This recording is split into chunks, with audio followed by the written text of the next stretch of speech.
Hello, welcome back to G52, coming back at you like Cleopatra. And if you're as old as me, you'll get that reference, but there we go. Anyway, welcome back to episode 9 of the G52. We're back earlier than we normally do. We've actually got shit to talk about for once, so we thought we'd crack on and start recording some crap. But as you've probably guessed, my name is Tom, and I'm always here for some reason. And I'm joined once again by my lovely friend Stu. Hello, everyone. Oh, how's things going, buddy? Not too bad. Not too bad. You got your arms up to your elbows in MDF at the moment, haven't you? Building zone mortars for the club. Somebody's club owner decided what would be a really good thing when I said, "Hey, there's a really good Kickstarter for some zone mortalis tables. Maybe the club could get us a 4x4 so we could do it." We went, "I spent a bajillion pounds and I've got fucking two 8x4s and it's 50 kilos of MDF. You're building it." All right. I better start sticking some MDF together then, hadn't I? So yeah, Chip. We were very. Actually, to be fair to Chip, he's fucking awesome. The club is now in possession of two 8x4 zone mortalis tables, and I am currently up to my elbow, along with a few other dudes, building more zone mortalis than you can shake a stick at, which is pretty cool. It's going to be awesome, to be honest with you. So people that come to the next Tasters event, spoiler, you might hear something about that later, but they will get to play on these, probably not as 8x4s, maybe as 4x4s or something, and I've got a set and you've got a set, so could be a thing, maybe.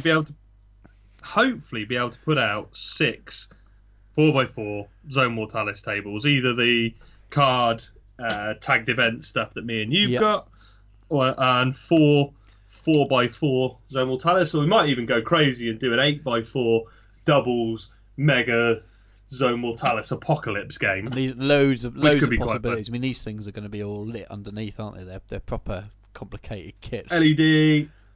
Yeah, we've got Toby, our electrician, currently sitting in his house going, "How the hell am I going to wire?" I think it's something like 300 LEDs into these tables.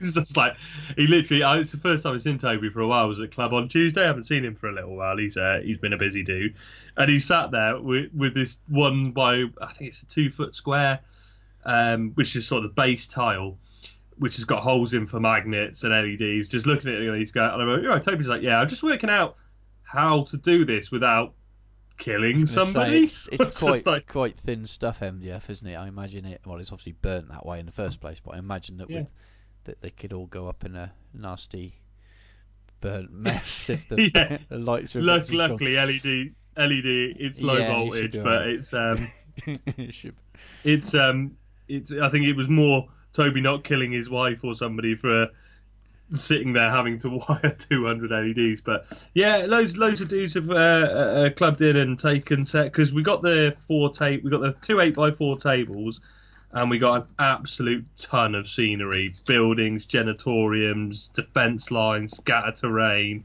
I mean, I've got all the first 4x4. I've got the walls. I think I counted earlier, didn't I? 24 corner sections to build. Yeah. So that's what I'm doing currently. I'm glad I'm not doing any of this, to be honest with you. I've got crates, I've got buildings to do. Everyone's just taking a chunk, and we're just smashing on with it. Well, I've got your paper one to build, haven't I? So I won't be doing MD. I haven't got time, so I feel bad. I will help paint though. So if Chip's listening, I will help paint them once you build. Yeah, how did this work? I outsourced my zone mortalis because I haven't got the time to do it. Yeah, I'm building the club's one. Something's gone wrong here, hasn't it? I think is the phrase. But the wife quite likes the smell of the laser cut MDF in the house. She came in and she went, "Ooh, have you got more scenery?" I said, "Yeah, the club stuff." She went, "Oh, I quite like MDF." I was just like, nice. All right. I do like the smell of it myself, but I'm getting rid of all my collection of Brute and Old Spice, and I'm just going to get odor burnt MDF now, burnt wood, because apparently that. I'm just rolling in a bath of burnt MDF. Because apparently that does it for my wife. There we go. So, yeah. Anyway, that's kind of what I've been up to, bar finishing off bits and pieces, and I said to you, I've chatted, haven't I? I'm in a bit of an odd state with my hobby at the moment because I've been obviously building my Ultramarines to get to 3,000 points for the last year or so to build that up and get myself a list ready, an army I can play. And I've kind of done that the last month or so. I've finished that project and I'm sort of sat here thinking, well, what do I do next and where do I go from here? And I've got quite a few options, and it's I think I've bugged you with, I'm going to do this project. 10 minutes later, I was like, no, I'm doing something else. You went from an all drop pod list until you realised you couldn't get a Dreadnought drop pod because they're out of stock or not on sale. Yeah, no. They're not out of stock. They're not on sale. Unavailable. They've literally deleted the page. Max from Max and Paddy, who I'll elaborate on later. He actually Googled and found the page, and it's a 404. This page doesn't exist anymore. The Dreadnought drop pod just doesn't exist, which I'm hoping means it's come into plastic. It's unusual because normally they'll say, normally if it's a mould or something, it'll say that just temporarily out of stock or something. But yeah, well the Dreadclaw is out. The Ambulance Dreadclaw is out of stock. It just says temporarily out of stock, and that is them redoing the moulds. But the Dreadnought drop pod page is gone. It doesn't exist on Forge World anymore. Because I was doing my nutting going, I swear I can't find it. What am I doing? Am I being a spastic, as I normally am? And the Max was like, no, it doesn't exist anymore. I wonder if it's an easy enough kit for them to take the CAD from the standard one and adjust it and release it, and then is it a big enough seller for them to need to do that? Because well, it's got 30 and 40k crossover. It's not like the Anvilus, the Dreadclaw, which I think is only available for Chaos through an Imperial Armour book. It is, you're supposed to take your 40k Dreadnoughts in Dreadnought drop pods, just nobody does. Everyone takes a normal drop pod because it doesn't specify it. Yeah. Whereas Heresy, there are, I think if you look at the Dreadnought entry, the only Dreadnought that can take a drop pod is a Legion Dreadnought, because I think I looked at this the other day. And it literally does say, Dreadnought drop pod. You have to take the Dreadnought drop pods for other units. So they've got to be a Dreadnought drop pod. It'd be interesting. Hopefully it goes together a little bit better than some of them. But yeah, I found I haven't put it. I might put this in the show notes actually. I found a blog with instructions of how to make your own from a plastic kit, just using plastic card and extending out the bits that you need to extend. He says I'm looking at my phone now because I've only just remembered with this conversation that I saw it the other day. It's on the. It says Only War. So there is onlywar.blogspot.co.uk. And there is a Dreadnought drop pod with templates. So the templates are in there, and nice big, well lit pictures of how to convert a plastic kit into a Dreadnought one. And there's a thing you can print. If you print it 100%, it gives you the templates you need to put down on plastic card and cut it out. So really simple. That's awesome. Just remember to put that in the show notes, because for those of you that can't wait for it to come out in stock, and you're all right with a scalpel and some plastic card, Chris at the Varangarian, this will be another project that you'll want to do, but don't get around to. I definitely wouldn't paint it, even if you bought it. Has he failed to paint one miniature already? Because he got like 90% of the way to actually painting a model, and he seems to have got completely distracted. Didn't Sean in the chat today ask him whether he'd done his rapiers or something, and he just showed a picture of a cup with all the loose bits in. That's spinning his.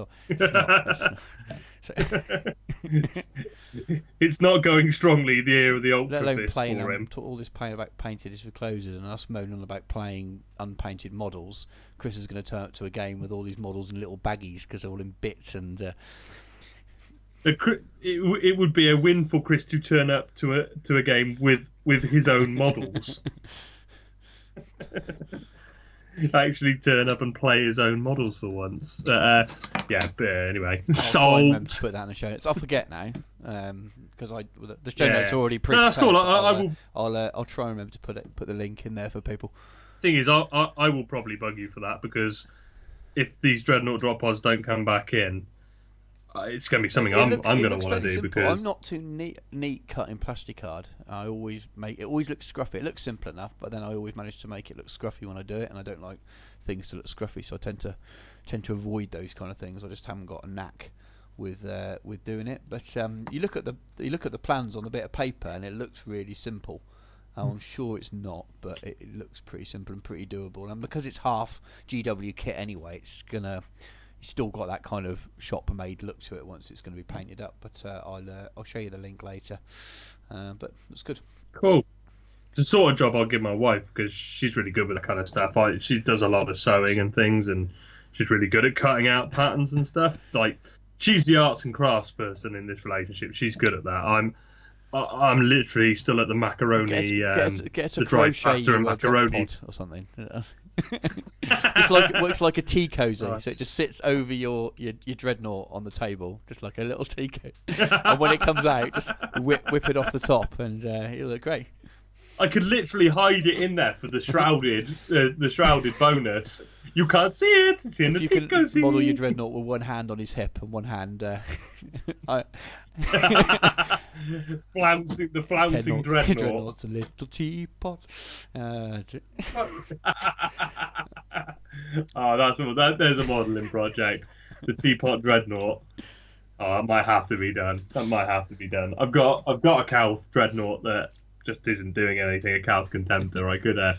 I reckon I could teapot him up quite nicely. The pose would fit perfectly with the hand on the hip as well. Oh, geez, yeah. That's the Zone Mortalis You tale painted of some woe. sergeants as well, didn't you? Haven't you done since we last? Yeah, I got my power fisters, my 3 power fisters. So I tweaked my list. The thing I've been finding with my veterans, the sniper veterans, is they're great when they're shooting, but when they come into combat, they struggle a bit. Now, veterans are great. They've got 3 attacks base, basically, 2 attacks base and a pistol and a close combat weapon. So they work really well. But there's no AP and there's no strength bonus. So as soon as I tend to find I run into other Marines and it just bogs down into nothing. It's kind of just a slap fest. So I wanted to put a bit more punch into them. So I built some sergeants with some power fists. So, and I also wanted to give them a nice Vexella. So I put the shout out, and Tom and David came through top of the class and supplied me with 2 Vexellas, the Ultramarine standard from the limited edition model. Basically, that massive, great gold the only standard nice bit from the model.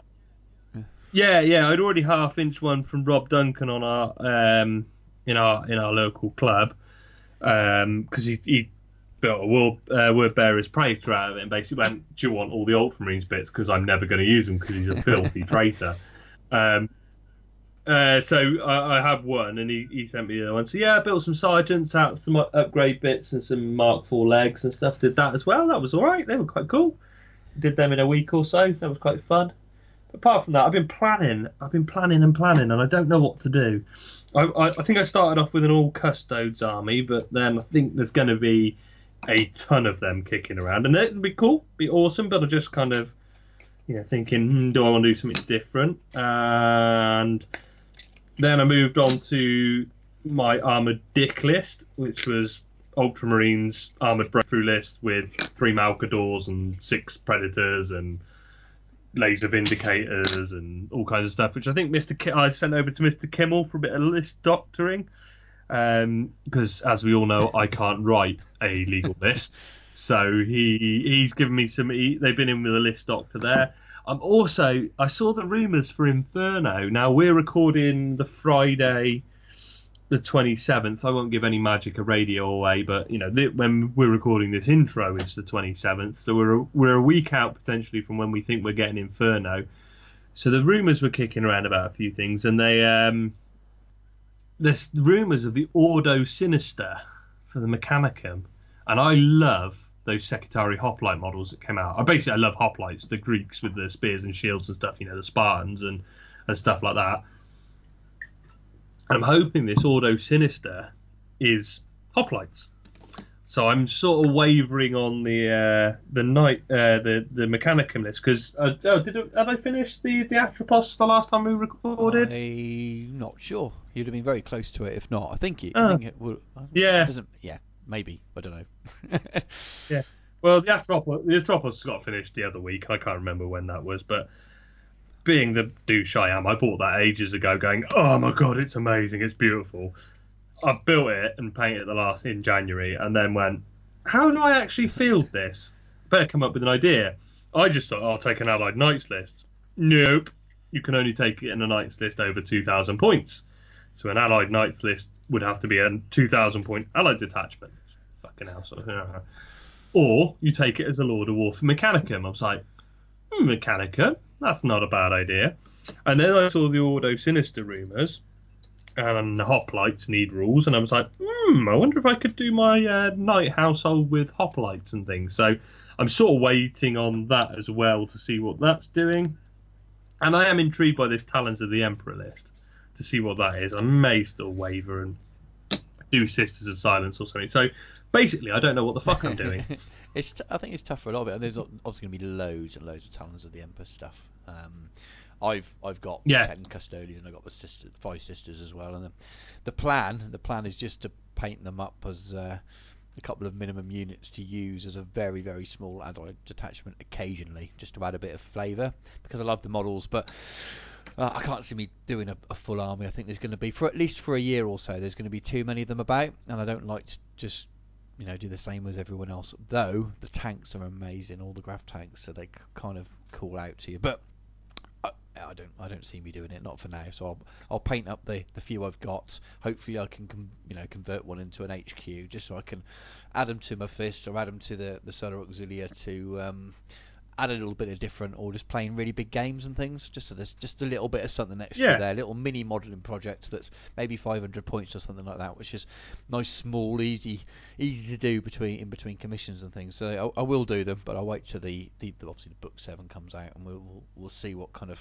other options are there. Hopefully there's not too much that turns my head because I really don't want. I don't want to do something that everyone else is doing, and we look at a lot of painters' stuff, and it's nice to see them all. But every 5th picture at the moment you see on Instagram is of something gold, and I'd rather do it once if I was going to do a full army, I'd rather do a small one now, small little allied detachment, wait for it all to calm down a little bit, get my Solar Auxiliary out the way, and then decide then what I'm doing next after that. So maybe 2018, if I still really want to do it and want to do the tanks and stuff, I'll pick it up then when everyone's going crazy for Dark Angels and Blood Angels, which I'm sure they will be this time next year. Oh yeah, the hype's going to be for Angelus next year, isn't it? So you saw the rumoured schedule, didn't you? I don't think it's a rumoured schedule. I think it was released, wasn't it?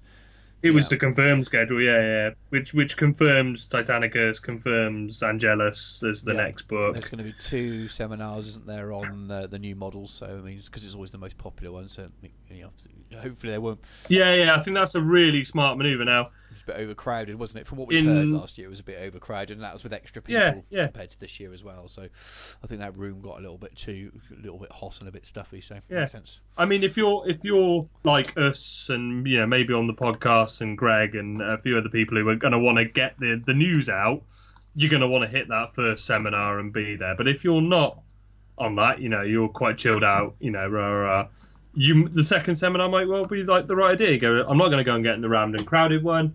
I'll go to the second one that's going to be a bit more chilled out, and I can, I'm not, I'll have a look at the new stuff when it comes out on, the internet, and then I'll go and sit in the seminar and enjoy the models in probably a bit more comfort, which is quite cool. Absolutely, but it's good way of doing it. And they got it's got pre-registry open on the Friday, and it looks like sales as well, 5 till 9. So yeah, they got a bit of stick for that last year, didn't they? For it being a bit chaotic trying to get to sales and get in for the first seminar. So that's because most of the people are up there Friday night anyway. I know it's the doubles this weekend, and I know our good buddies at the Sons of Heresy have been running their mega game, 1,000-point drop-in game at Warhammer World all day today. I know Max and Paddy are up there as well. Wonder how much stick I'm going to get for that. But to be fair, they have Max and Paddy on their own show. We'll cover... Sorry, for those who don't know what I'm talking about, we will cover that in a minute. yeah, like so being able to get get your limited edition stuff on the front. I hope they're savvy with how they stock the limited stuff, so people don't get screwed if you can't get I there on the think I saw Greg commenting on Friday. Twitter that they've said, he tends to hear things, doesn't he? But he's heard from somewhere that they're going to limit it to Yeah, one per thing per customer until the afternoon yeah, of the first day or something like that. So they know that everyone's had a good chance to get what they want, and then they'll let people go back and get extra things. So if you're a scalper, you can wait till everyone else has had the do first, which is fair enough. They want us. At the end of the day, they're a business. They want to Ooh, sell it all. They don't want to say, well, you've already got one, even though we've got some left. It yeah, makes no sense. And some people like to buy from eBay sellers because it's the only way they can get them, especially if you're all around the world. Hopefully those prices stay fairly reasonable, and hopefully people that realise that especially it's just pre-release stuff, don't pay stupid money for it. All the stuff that was out at the New Year open day, there was loads of things that people bought stupid prices on eBay sites and on sales sites on Facebook and on eBay. We were looking at some of the Lord of the Rings stuff, weren't they? People were buying some of the new trolls at like 3 times the value, and they went up for pre-order 2 weeks later. You just wait unless you're absolutely made of money, and it's not a limited edition that you can only get, a show only model. Forge World are actually seem to be releasing fairly quickly behind these sort of events these days. So that's another really good way of combating scalpers, isn't it? Is to make sure that if you put stuff up on a pre-sale, yeah. making sure that Give it a pre-sale, week and then get it a week, out. 2 weeks, even a month. But it does seem that things are coming out within 4 weeks of the pre-sale. So if you want to spend 4 times the market value on something, the market value is the wrong thing. 4 times the future RRP, then by all means. But it seems we silly. saw this with the Custos Dreadnoughts, didn't we? They there was a bit of furore on the internet of somebody who'd bought a ton of them, and whether he or not he'd waited for Forge World to then give the okay for people to buy lots but he'd gone out there and he stuck them up at quite a marker. Didn't he have to open his own selling site because he got booted off all the others? yeah. I mean, there'll be people out there who know who we're talking about. I'm not going to name and shame because, to be honest, I had nothing to do with it. But what I was going to say is, like 2 weeks after it, they'd released them, and I'm kind of hoping this guy was a bit of a douche that he's now stuck with a load of contempted dreadnoughts that he's going to have to sell for market price because they're out. And it's a bit of a, we had the Radio Free Isfahan problem last week, which actually, as we speak, the chat is, the podcast chat is about that being resolved. That's good. That's good. Quite well, not being resolved successfully, but being resolved because I think Michael's now decided to deal with it in the nicest possible way. But I haven't read that. Probably didn't want to talk about that anymore because it sounds really bad. Yeah, well, what's happened is, I've just had a quick skim while you were just chatting then, Stu, and apparently Michael's been added to a group with 8 other guys that this dude screwed over on deals, so I don't feel bad about talking about it because it doesn't seem like it's one dude who's just had a bad experience with a trade. He sounds like he's a bit of a prolific. Well, hopefully there's enough of. I don't know enough about the US law and whether the laws are different over states as well. But in the UK, it's difficult. But if enough people have got a complaint, I think the police will often look at it. Over here, they would anyway. If 8 people had all proclaimed they've been defrauded by somebody. PayPal friends and family or not, I think the police would then look at it. The police will always look for enough evidence to build a case, and I think 8 people it would be. Hopefully that's the same in the States for them, because that would be the right way to go about dealing with this dude, wouldn't it? I think the problem they've got in the States is the law varies from state to state, and it's trading, and I think this dude's in Canada as well. So it's complex, and I think you would have to build quite a significant case. But anyway, I don't want to harp on, but my point was with the Custos Dreadnoughts, this guy tried to scalp. He got stung by Forge World, releasing them 2 weeks later, and I think that's brilliant. Get them out for the people. Like, we're hoping that Inferno, I'm pretty sure Inferno is going to be up for sale at the weekend of the guys there. We're hoping it goes up for pre-sale on the Friday as well, like normal, so we can get it pre-ordered and we can get it a week later. I'd like that. That's great. For something that we all know is a book that they intended to have out before. If this was always the planned release date, then fair enough. But I don't think it was, because the book's late. The White Dwarf made that very clear that they expected to have the book out. Because the book's late, it'll be a bit disappointing if we have to wait till a whole week after before the pre-order goes up. So it's a good 2 weeks out till after the weekend of people. Again, not having a dig at the people who got the tickets, but that would be Forgewell kind of offering an incentive that they never planned to for people, and then people who have been waiting even longer. Jake over the corner of fire will be raging even more about having to wait for his rules for his Vilca Fenrica. But I hope that as they've got the pre-sale on the Friday now as well, that means that everyone that's going to the weekend knows that if they want their book that weekend, they can do it, and not to go and then pre-order on the website. But I'm hoping that Friday morning that there's that the book goes up on pre-order, and then we get it very, very soon afterwards. I'll be okay with that. I'll be happy with that. I would be a bit. Can't do anything about it, but I'll be a bit disappointed with them if all the Weekender guys have got it, and then. We have to wait. And again, it's 2 or 3 encouraging weeks. people to stick them up on eBay, isn't it? It's encouraging people that if there are leftover books, to go out there, buy 2 or 3, stick them, because people will buy them, buy it nows.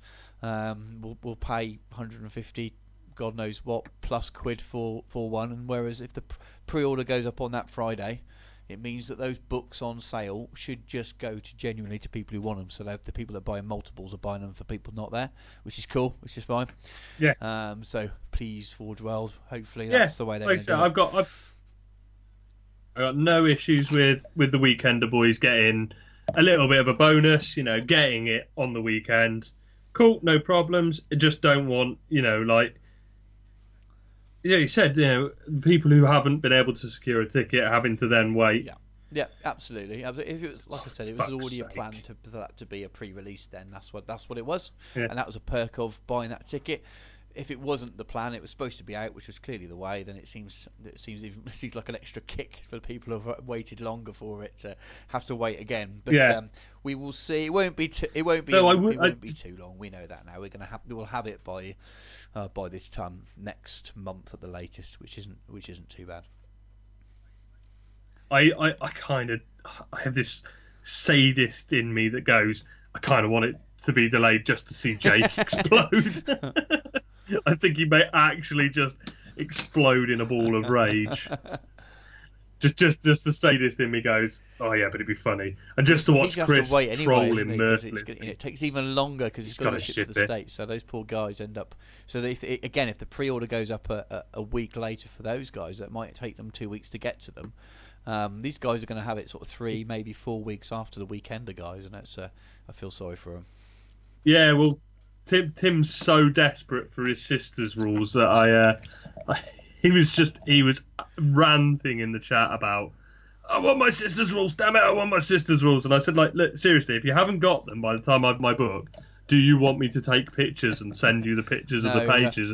Withhold them until you've read Betrayer. I think I did make that comment, and I think somebody made the comment of, oh, that's down and dirty.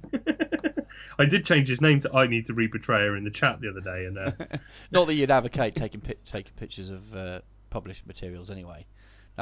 No, but Tim may explode if he doesn't get them, so I'm just talking about saving a man's life. Bless him. Well, I don't think we got too long.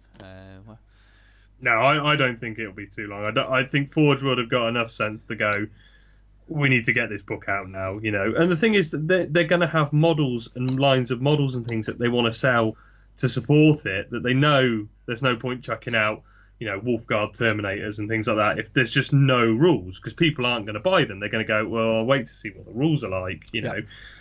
So they might as well get them out.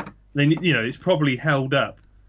Well, it will have affected a year's worth of planning and production line, won't it? Because they'll have had things scheduled and the way they want things released tied in. Yeah, I think there's a few releases that might have been held up, because what we did see a couple of weeks where the lead release was SBG, a strategy battle game for Lord of the Rings Hobbit type releases, and that's a great little system, but it wouldn't be. It's a small community there.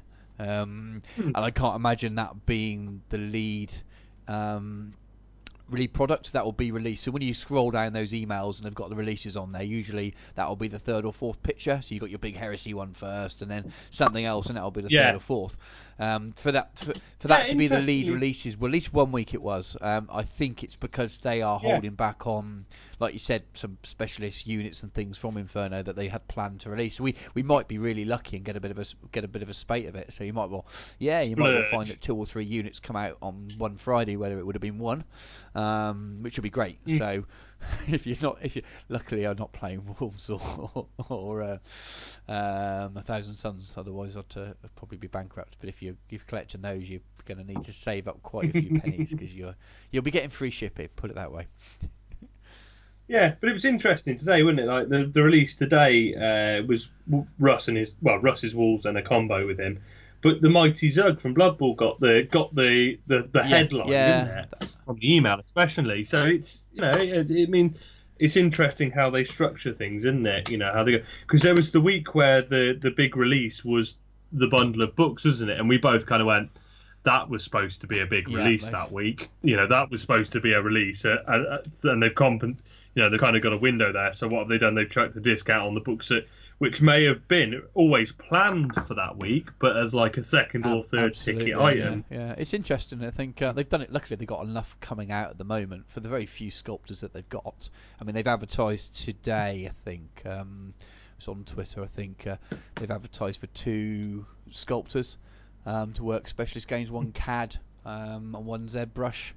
They're for specialist games. So that says to me that things are going really well with Blood Bowl and the plans for Adeptus Titanicus and stuff. So they're realising they need to take even more people on to do that, because they've got one guy doing just Lord of the Rings stuff now mainly. I think he does the odd bit of Blood Bowl. Who do they pinch from the Heresy team to do Blood Bowl?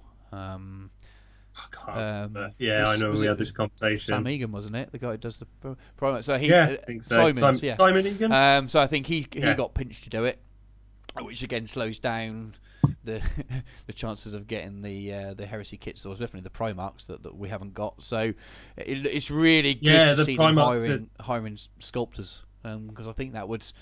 I think Specialist Games has taken them back a bit. I don't think they thought it was going to kick off as much as it has. I think every gamer that's been around for sort of 10, 20 years or more would have told them what Blood Bowl would have done.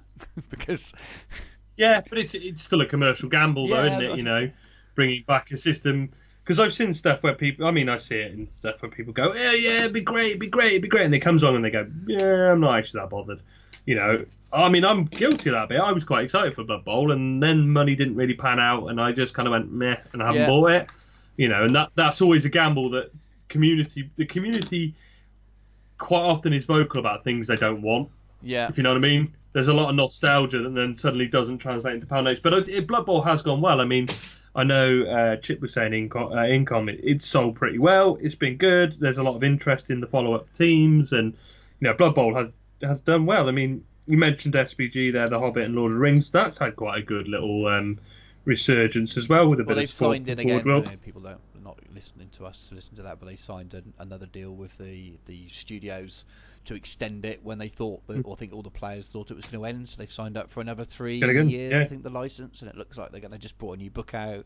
So again, that's the reason I'm saying it, is because it's more general GW stroke Forge World chat, is that it's growing again. The sales are really, really good, and Forge World have taken on a lot of the more specialist models there. So again, the quality of those models are more expensive than what those players are used to, but they look awesome. All those new dwarves and things. So I think it's starting to look like the Forge World of a few years ago, when they used to do lots of different sort of add-ons and supporting ranges for GW in its heyday.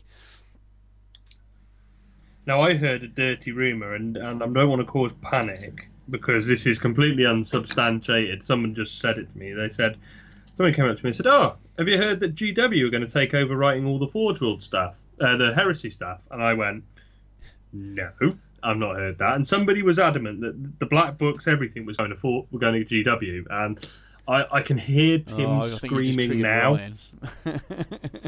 Triggered Ryan. But I mean, it's completely unsubstantiated. But it's been around for years, hasn't it? And again, it's people using common sense and thinking, well, it could happen. But I mean, the reason I mention it is obviously with specialist games and stuff kicking off is there is a pressure to, the Heresy is taking a bit of pressure because they want to get other stuff done. But I think Forge World wouldn't let the black books go for love nor money. I think they'll shift. Like I said, I think one of the most sensible things they did is the production of the basic Marines, the Mark IVs and now the Mark IIIs. Get them in plastic, get them into GW's mammoth manufacturing machine, and just let them take the strain of. I mean, I wouldn't go to Forge World now and buy Mark IV Marines. Just standard tank Marines. You just buy plastics. Because you're not buying them to build special characters out of. You're just building them for rank and file. That's fine. I think that's obviously taken a pressure off their production line. So we don't have to cast, 20 lots of Mark IV Marines now. We can concentrate on producing, Spartans and things like that. So there's some pressure off our production line. I think that was a very smart move. I don't see the need, or can't see GW wanting to take Heresy off Forge World. I think Heresy isn't as big as we'd like to think it is. I think in terms of novel sales and Black Library, yes, it's the biggest thing. It's the biggest money. I don't think as many people play Heresy as people think they do. I think 40k is absolutely humongous compared to Heresy, and what Forge World do and what specialist games and the way that's building now is designed to do is to manage in a separate sort of run-off studio with a bit of crossover the supporting games that aren't the core two systems. GW main base will look after the core systems and the small studio, and you can see the difference in numbers of people who work for the core and people who work for the basics. The numbers will be worked out on salaries based on revenue and income from these games. That says the fact that they're only hiring extra designers now are probably only on salaries up to 30k, maybe only, no pun intended there, maybe less. I don't think GW pay an awful lot from what I've heard in the past, or people I've known that have worked there in the past. I've looked at a store manager's job once and went, me no, too. But I don't think they pay an awful lot, and you're looking at, I think that tells you everything you need to know about how much profit they're making and revenues from certain areas of the business. So I don't think there's any concern about GW taking the Heresy off them, because it is just a subsidiary of 40k. It's just a small niche, growing and popular, but it is a niche version of 40k, and that's what Forge World is set up to do, really, is to produce some extra supporting add-on rules and to now bring back some of the old classics in a safe way. They're doing it in a small studio. They're not putting an awful lot of salary behind it, and they're doing it small scale, 1 or 2 games designers, 1 or 2 sculptors. It's almost running it like a small independent business. It's a minimal financial risk for them based on the return that they're making. Because they talked about Blood Bowl. I think if Blood Bowl had flopped, that'd have been it. Because that's one of the that's the banker, really. So if Blood Bowl doesn't make it, then people aren't going to be buying the others, and it makes sense. But it's also it's a self-contained release. If Blood Bowl doesn't go any further, they're probably going to knock 1 or 2 teams out because they will have planned that anyway. Thank you very much. There's a set of rules. Go and play. Because from talking to people about it, the rule set hasn't changed from the last. I don't think it has. Edition. So technically, you can buy it, make your own pitch. I'm sure there'll be third-party range rulers that are slightly upscaled now, but I'm sure there'll be third-party stuff still. So it means people don't need to buy that box game. They can wait till the new plastic team comes out. People make their own pitch at home and things. So there'll be third-party mouse and pad ones of that size soon and things, I imagine. So maybe that's another reason why some of the veteran players may not have picked it up. But we'll see how it goes. But it seems to be going quite well. Yeah, I mean, apparently they've tweaked a table in the rule books, the way just the order and something. They've made a small tweak to it, and that's really the only change to the game, and that makes it so they obviously haven't invested a lot of time into the release, which is great for GW. Quick turnaround. Here's some sprues. Here's a repackage. Here's some dice. Here's a new card for the map.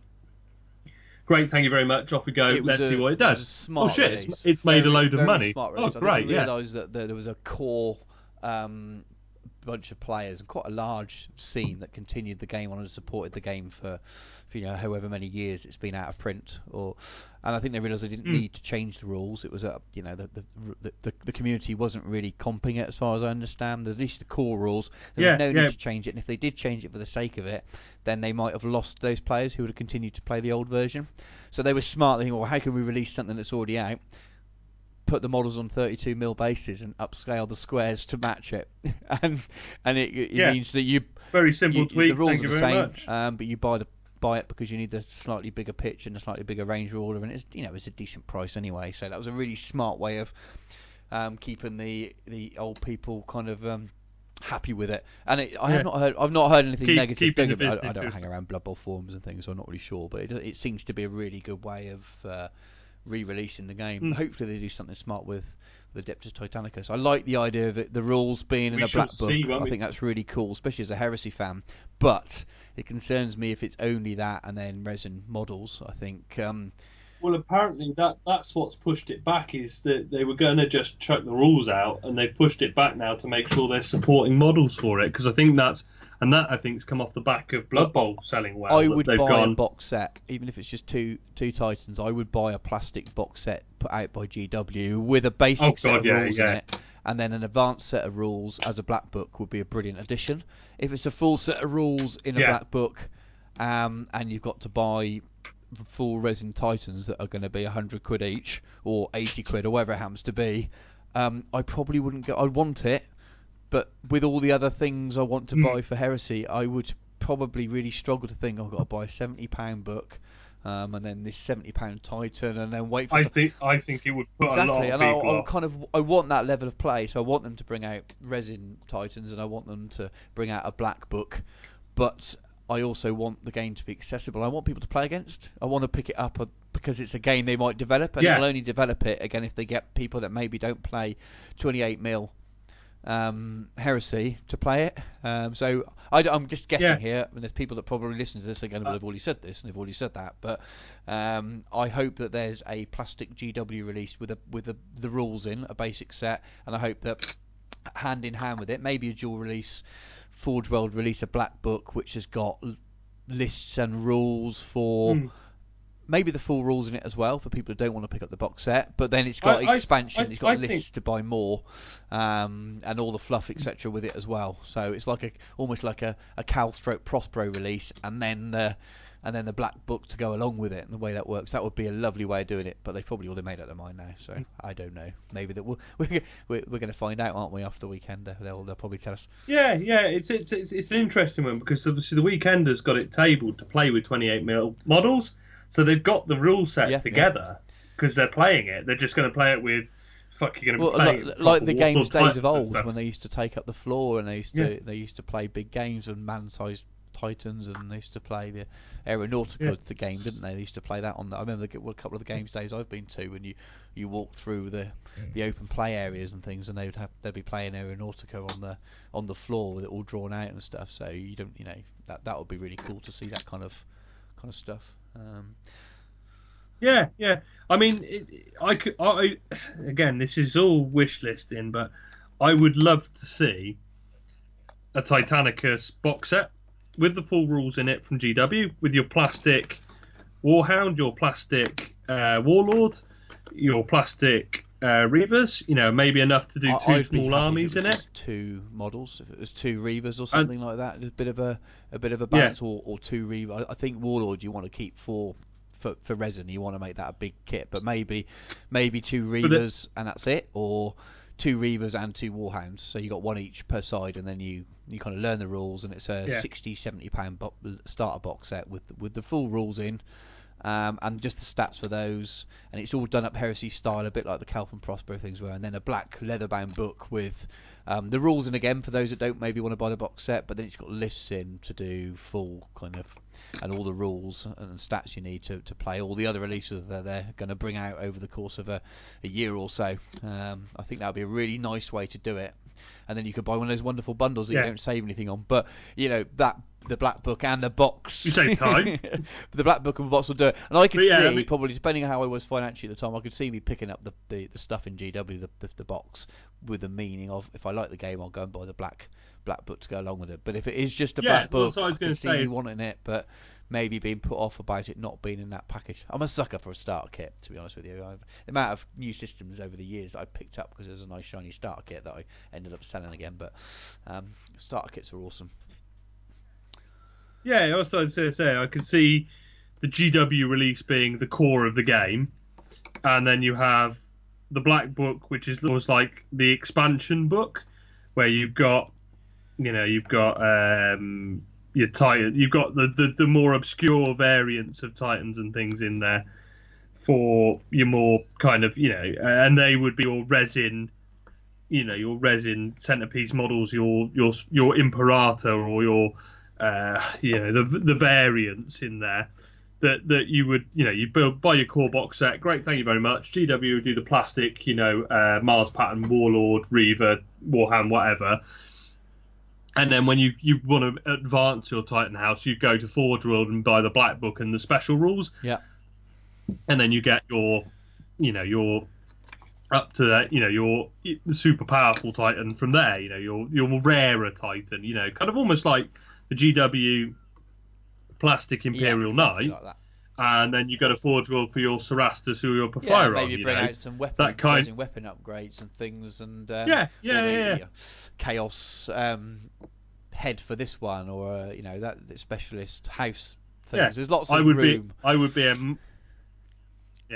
a massive sucker for 60-70 quid to chuck into GW for a box set, and then I can go to Forge World and buy my shiny bits alongside it as well. I think I would probably, I would buy into that heavily, but I've definitely got the chairman's ear, so he will definitely 100% be listening to this and ringing Alan Bly, going, Alan, Tom says we've got to do this. And now they're doing it the way I want. Well, hopefully it kicks off and then they follow up like they did 20-25 years ago with Space Marine, and then you get all the infantry and tanks after that. But that's obviously a humongous. Epic was my first love. I got into Epic. That was.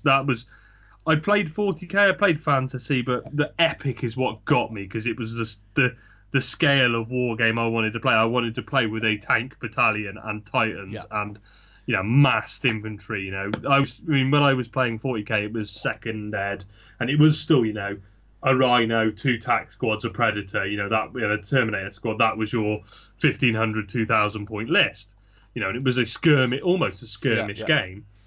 And I played it back in there. I think I got into it very close at the same time as I got into Road Trader, because it was Warhammer Fantasy before me first, second Edge, and then first Egg, so it was Road Trader. And around the same time, Space Marine, when it was just Marine on Marine, so they set it in the Heresy just because of I think it was to do with the cost of producing different races, so they could just produce Marines in different colours, and that's how some of the idea of the Heresy came about. But love that. Massive nostalgia for me as well, but I'd love to play that game as well. I think it's if they can do a similar thing they did with Blood Bowl, because I think the rule set that's still used probably needs modernising a bit more, but I still, from what I hear, it's still an enjoyed system that's a lot more tactically challenging than say 40k 30k is. And it would be brilliant, but again they've got to build slowly, and they've got to have a success out of Titanicus first. And can you imagine having we talk about all these events, and we talk about Tim's doing his open events where people are doing narrative things with ZM games and GM driven stuff. Can you imagine having Space Fleet games going on and Titanicus games of massive infantry battles, and then skirmish battles for certain points of that, and played on normal 6x4s? It'd be incredible to have a campaign that uses all different stuff. So you could come and you could just say, I fucking love spaceships, I'm going to play Battle Fleet Gothic all weekend, and we're going to have the orbital war above the planet for control of orbital wars. And then go, well, I don't like that. I like to play Zone Mortalis, so I'm actually going to battle on the battle stations and be part of a boarding force. So by people playing Battlefleet Gothic have got to win me games to keep me supported on the ZM. And then you've got your 6x4s playing the major, the battles of it, and you've got, we've just won the Zone Mortalis game, so we've just won the Battlefleet Gothic game, so we're going to do a combat drop, and you're going to get 2 drop pods full of TAC Marines landing into your battlefield for you to control to reinforce Yeah, your it'd be army. massively cinematic, And wouldn't it? then Cutting between yeah, the different scenes in a film and different characters in different places. So your ship commanders, and then yeah, your then a huge like it'd be Titanicus amazing. game. I mean, look at Calth. I mean, as a setting, just straight in my head, Calth. You've got the Yeah, orbital war for the grid yards. You've got Zone Mortalis fighting in the arcologies and the space stations and boarding actions. You've got the sort of battles that come up in the book where you can play your 6x4s, and then you've got Titan battles going on, and you could have your the range of games would just let the narrative just go mental. You could just, like you said, cinematic level of, the whole everything's interacting, and you'll get people who go, I haven't really got a heresy army, but I fucking love Titanicus, and I've got my little Titan Legion. Oh, great! I can go and hang out at the Heresy Weekender game, Heresy event, and I can play Titanicus all weekend, and I can be part of this thing. And then you've got people going, well, I've only just started in Heresy, so I haven't really got a big force, but I can go and play Zone Mortalis for 2 days and see all this other stuff going on. And like I said, people going, well, I love Battlefleet Gothic, so I'm going to come along and play my Battlefleet Gothic army fleet and all weekend and have 4 games of Battlefleet Gothic and. Just it'd be so good. It'd be so good. I mean, as an event organizer, it almost makes itself. Yeah, absolutely.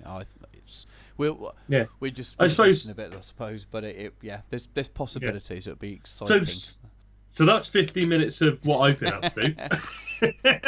What have you been doing, Stu? I'll be a bit quicker. I've been continuing on with the it's Freddie the Swede's Emperor's Children commission for him. So I've got quite a lot of work to do for him over the next 3 months. He's lots and lots of tanks for his list. I think I don't know whether it's for Stiff or whether it's for Adepticon. I've got a ZM force to do for him as well, which he's taken. I think that's for Stiff. And then loads of other infantry, and I've got loads more tanks and all kinds of big stuff to do for him in March as well. So I'm pretty booked up with him. But I've pretty much completed the first section, and people that have seen are on our social medias, that have seen our Facebook or on our Instagram or Twitter, will have seen the pictures of the progress. But transfers have gone on, so that all that's left is to pay 1 million gold rivets on 9 tanks, I think. So that will take me a little while, but I'll be doing that tomorrow. Actually, wife's taken the little dude out for the day, so I'll be doing that tomorrow, listening to some podcasts and things, and then they'll be done, and it'll be cracking on with the infantry. So there'll be some pictures up. Well, you'll have already seen them. I'm going to say tomorrow, but the show's not going to be out to the middle of the next week. So, but you'll have seen by the time you've listened to this, you'll have already seen the finished pictures of them probably. So that's all I've really been doing hobby-wise. I've not been doing anything much for myself. I've been planning stuff. We've both bought tickets for Warhammer Fest. We may have mentioned on the last show, but we bought tickets for that. I think the tickets went up on sale, and they shouldn't have. Because I think they were taken back off sale, so a few people got them early. But so we've got tickets already, mainly because we want to enter the Golden Demon, because we didn't have chance to at the Weekender because we didn't get tickets. Obviously, we're not going to win, but it's more the fun of taking part. It's a painting project. It's something different. That's not a unit. It's not something for a game. It's not going to be something for me to spend lots of time and then have to give back to a client. Sometimes it's sad parting. And it's something to sink our teeth into. So I've got 2 things planned. One's going to be Lord of the Rings based, because I'm a bit of a Tolkienite, and the other one's going to be Heresy based. And if I get to do a third, I'll have to think about what that is. But looking at the time at the moment, so the Heresy one, because that's what people will be interested in. I want to do a Solar Auxiliary Ogryn. Whether I do it as part of a duel or just as a sort of a miniature on his own, I'm not 100% sure yet. But really like the models. They're not planned in my first 2.5 or 3K army list, so I haven't bought any yet. So I was trying to find just one somewhere, so I didn't have to spend the whole £67 plus 12% shipping or whatever it was from Forge World. It makes them quite expensive when I'm not going to be using 2 for a while.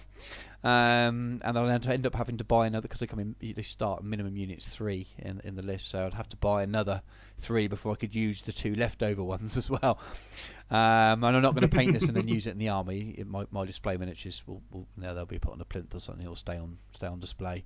So I've been trying to search the groups and things on begging to see if anyone's got one to sell. I thought someone might have one left over. Nothing, just nothing. Not on eBay. Yeah, Nothing. Someone did offer me to offer me. That's terrible. Someone did offer 3 at a good price, but very fair price. And if I wasn't buying book 7 in a couple of weeks, I'd have probably gone for it. But we're trying to get our total order up to over 250 because the 12% shipping was ridiculous, wasn't it? We worked out what the shipping was going to be when we were hovering around the £200 mark, and it's cheaper just to buy more toys, which is awful. So Forge World, sort your bloody 1980s shipping costs out. No one does it by percentage. You're making profit from shipping. I've got no doubt. Your shipping costs are more than what I'd have to pay to send stuff back to you via UPS. There's something wrong there when you're doing that. So please sort you out. You've got people in the building next to you that do free shipping over £40. It's the same bloody company, really, isn't it? So I don't know there must be a business reason for it, but it does seem really odd. I mean, you're pretty switched on with the shipping because you ship quite a lot of stuff with the commission business, couriers don't all you? the time, and the kind of there's a kind of, when you buy something cheap, it's not too bad, and then there's this kind of, as soon as you start spending £100 or more, the pricing it starts to get bad. And if you're spending between £150 and sort of 200, then you are paying well above the going rate for shipping. It's really just takes a piss a bit with the pricing, to be honest with you.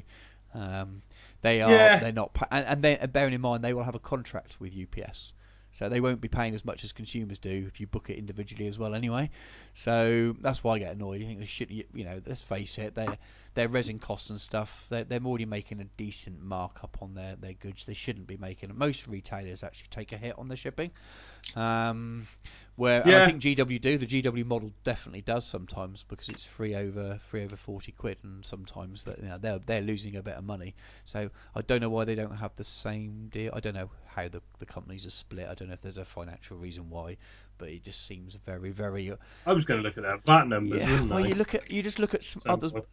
If you play other games, and I've played a lot of other systems, and you look at what they charge, and you look at what our sponsor charges shipping wise, he's not charging that much, and it's kind of, I don't get it. We're not the first people to say it. Anyway, can't change it. It's not a major issue, but it's.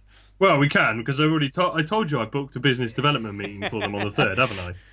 Me and you were going to give them a presentation. Shipping costs. I mean, you mean you've worked in retail. I've worked a bit in retail. I've worked in project management, and I've done a lot of varying stuff in construction and stuff. And I've dealt with suppliers and stuff. And the fucking shipping is as you say, it's a 1980s shipping model when everything was done that way. And in the age of the internet, where I went onto Amazon earlier to buy those funnels, didn't I? When I was with you, I'm going to decant my Citadel pots into dropper bottles. So I bought some little funnels. £1 for 10 of them, free shipping on eBay. That dude has sold me 10 things for £1 and is shipping them for free. And I just think extremes. And these people aren't making money. But it just goes. But in the age of the internet, people are. Free shipping is much more. I mean, there's the classic joke, isn't it? You put 200 quid's worth of stuff in your trolley online, get to the checkout, and it's £5.99 for shipping, and you go, no, that's a deal breaker. I'll spend 200 quid, but I'm not spending 205. But Forge Worlds, I think we got to our orders about £200. Well, if you spend 220, 1 or 2 or something, the 12% then puts you over 250. So you might as well then spend that money on more toys. Which 30 quid on. So the stupid people will clap and say, "Well, just buy more toys." but I didn't want more. I do want more toys, but it's about money. At the end of the day, if it's cheaper then to buy more toys. You're just terrified your wife's gonna find out what you've been buying. It's just a little bit too much, I think. It's out there. I mean, I think the common call, and I think that they could, if they did no other changes, they kept the 12%. If they introduced free shipping to GW stores, I think nobody would bitch. I think everybody would. Now, I know in the States and in the colonies, they don't often, might have to drive 4 or 5 hours to a GW store. That's the problem. I think again that only helps certain people, and they're still profiting from it, from the people who got. Well, it helps me, and that's all I give a shit about. People in this country who live too far away from a GW as well, who don't have a car, maybe, especially. It's not a perfect. Again, they don't need to profit from it. Keep the 12%, free over 100 quid. free over 100 quid and shipped to store, It's because that not because keeps it's everybody heavy. happy Don't then. get me wrong. I know some of the big kits are a bit weighty, but it's not because it's heavy. If they try and tell you it's that. I sent a pair of skis by a courier to the other side of the country for 8 quid through my work courier. You used my Hermes, and that guy's still waiting for him, I guess, isn't he? Fucking my Hermes. I literally look, GW, you can charge 25% shipping if you don't go anywhere near my fucking Hermes. Honest to God, I would rather drag my balls over a set of razor blades than deal with my Hermes again. I've been trying to buy some stuff off eBay. He didn't turn up for 2 weeks. I shot the dude a message. He sent me a confirmation he posted. The guy on eBay's been absolutely fantastic. So I checked it and it said it was sitting in the Gloucester depot. And I tried to get hold of someone at Hermes. Couldn't get hold of anyone. Literally, their phone, every number, I went through every option on their automated phone system. And at the end of every option, it just goes, have a look on our website. Goodbye, and hangs up. You cannot find a local number for a depot. You cannot find the address for the local depot, because I'd have turned up, because it was sat there. So I sent him a Facebook message saying, basically, if you don't get my shit here, I'm going to get the police and come down there and have it, because you are withholding my possessions. Anyway, I got a message back saying, we've delivered it. I said, have you fuck? I said, I work from home. Have you fuck? I said, can I have proof of delivery? They sent me a picture of a signature. I went, whose fucking signature is that? Because that's not my house. I said, what number house did you live to? I live in a close, and there's about 15 houses here. So a number would have been all I needed to go and get it. Next thing I do, I get a message from the guy on eBay. Your models have arrived back at my house. Oh, right. So much for being fucking delivered then. And yeah, then the dude sent them back to me via Royal Mail, and my postman was great. He put me. I've got a little cupboard by my front door. If we're not here, he just sticks them in there. Great little sliding box, fantastic, no problems. Postman's sound as fuck. Yeah, I was like, so much for them being delivered then, eh? And I feel bad for the dude, because it was those Warriors I bought, and I think I spent like I spent 7 quid in total. So the guy's paid my Hermes, and then he's paid 6 quid to Royal Mail to get him, because to be fair, he sent them second class signed for. And nobody signed for them because they were stuck in my door. If you know your regular postman, my regular postman's awesome. That's my postman as well. But don't use my Hermes. I feel for the dude, because it's got. I don't use my Hermes. I honestly, I don't say this about many people, but they are AIDS infected. It's because they don't have any employees, isn't it? All the people, all their couriers are guys on 0 hours contracts, and they don't have to give them any benefits and things like that if they're off sick, etc. But these guys all manage themselves, and they haven't got any employees. That's where you got that awful bloody telephone system, which is all automated, which is the way reminds me of my old work. I used to work for a mobile phone retailer I used to manage a retail store for a mobile phone sales company, and when our phone system used to go down, you used to have this message, and it literally would say general busy message, and then just cut you off. General busy I'm pretty message. sure Goodbye. One day someone in IT said, I need you to go and record a general busy message for when the network goes down. Okay. Hits record. Record general busy message. I'm sure that wasn't by design. Anyway, used to amuse us all. Anyway, we're going off on tangents again. What else have I done? Nothing really. Though, if you've got a Solar Auxilia Ogrin, I may have already had some by the time you hear this, but and you want to. Please just sell it to Stu so I don't have to hear about it anymore. Ideally unpainted, because it's got to be for a painting project, or if it has been painted, not to the level where the details are gone, because I need to be able to strip it very, very easily. But if you've got one left, say you bought, I don't know, 2 packs of 3 and you're running 5, and you've got one you never painted or something like that, just shoot me a message, because I may well take it off you, because it would help me out loads. Well, actually, talking of listener bailouts, I did put a shout out for those banners, didn't I? And I got sorted out with them. And I also put a shout out about bolters. I think I mentioned it on the last one for Demos Rhinos. And I actually, in the end, realised in my pile of shit, I'd actually got a Demos pattern Rhino there. So I used the bolters off that. But Tom Hayward actually popped up on our group with a really smart suggestion for using the Mark IV plastic Calth bolters and just trimming them down and popping them on as bolters for your DMOS pattern rhinos, and they look really, really good. They look really, really solid as bolters, and actually, I think if I'm a bit of a bit funny with my models about how I like things to look. I mean, you know what I'm like, Stu. I will get annoyed if I don't have the right bloody pouch on something, because that's just the way my brain works. So if all my bolters go, I will replace them all with Tom's method, because they were good. It's just I got that OCD brain about it, and I happen to have the right bolters, so I used them. But yeah, I mean, if it might be buried under a few posts now, but because it was after the last couple of weeks ago, but really solid. Cut the Mark IV bolters down, and many thanks, Tom. That was a awesome bit of advice, and I guess I kind of wanted to say I didn't ignore you and do something different because I didn't like it. I'm OCD and shit like that. So yeah, that was good. Shall I explain about Max and Paddy? Do you think I could probably do that Phil now? Deserves that. Yeah, sorry, Phil. You've definitely got the rough end of this, but actually, Max came up on our last episode, didn't he? Yes, he did. I told you how I met Max at MKA with him disappearing off to get drunk in some house party in Cardiff with Andy Wardle, and I don't know, there's a long story. He decided that the best way to defend his honour was to create a podcast, because he's clearly completely influenced by me. And Max, and yeah, it's not Max and Paddy, it's Max and Phil. And I do say that with tongue in cheek, but they do play the Max and Paddy's Road to Nowhere song in their podcast quite a lot. And if you don't know who Max and Paddy are because you're not in the UK, have a Google of Max and Paddy. And if you don't have an English sense of humour, it's going to make fuck all sense to you. But for our English listeners, Max and Paddy are brilliant. But yeah, it's the Road to Terror podcast, and they're in all the usual places. They're on Facebook, they're on iTunes, they're on SoundCloud was their first, and they're up on iTunes now. Yeah.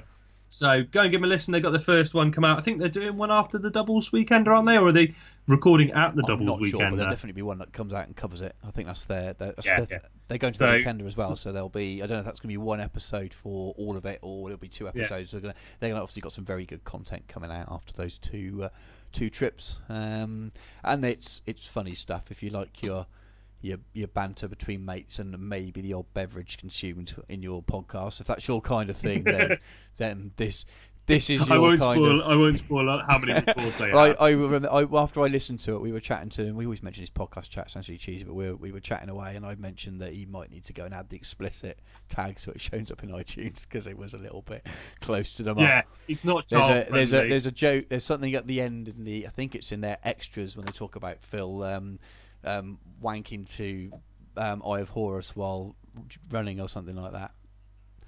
He does like Tim and Michael's voices. that says it all you need to know about that podcast. So they're good dudes. They're really cool dudes. They're I don't know which one of them. Obviously, they're northern, so they must be going to the job centre regularly. One of them's obviously done one of these IT courses that they run at the job centre, and somebody in the north has got an internet connection now. So if you want to hear about the north of England, I know Tim talks about Wasteland Australia, but it is, once you get past Nottingham, I mean, Nottingham is like the last bastion of civilization in this country as you go north, and they're dirty and northern from there. So if you want to hear what goes on north of the wall,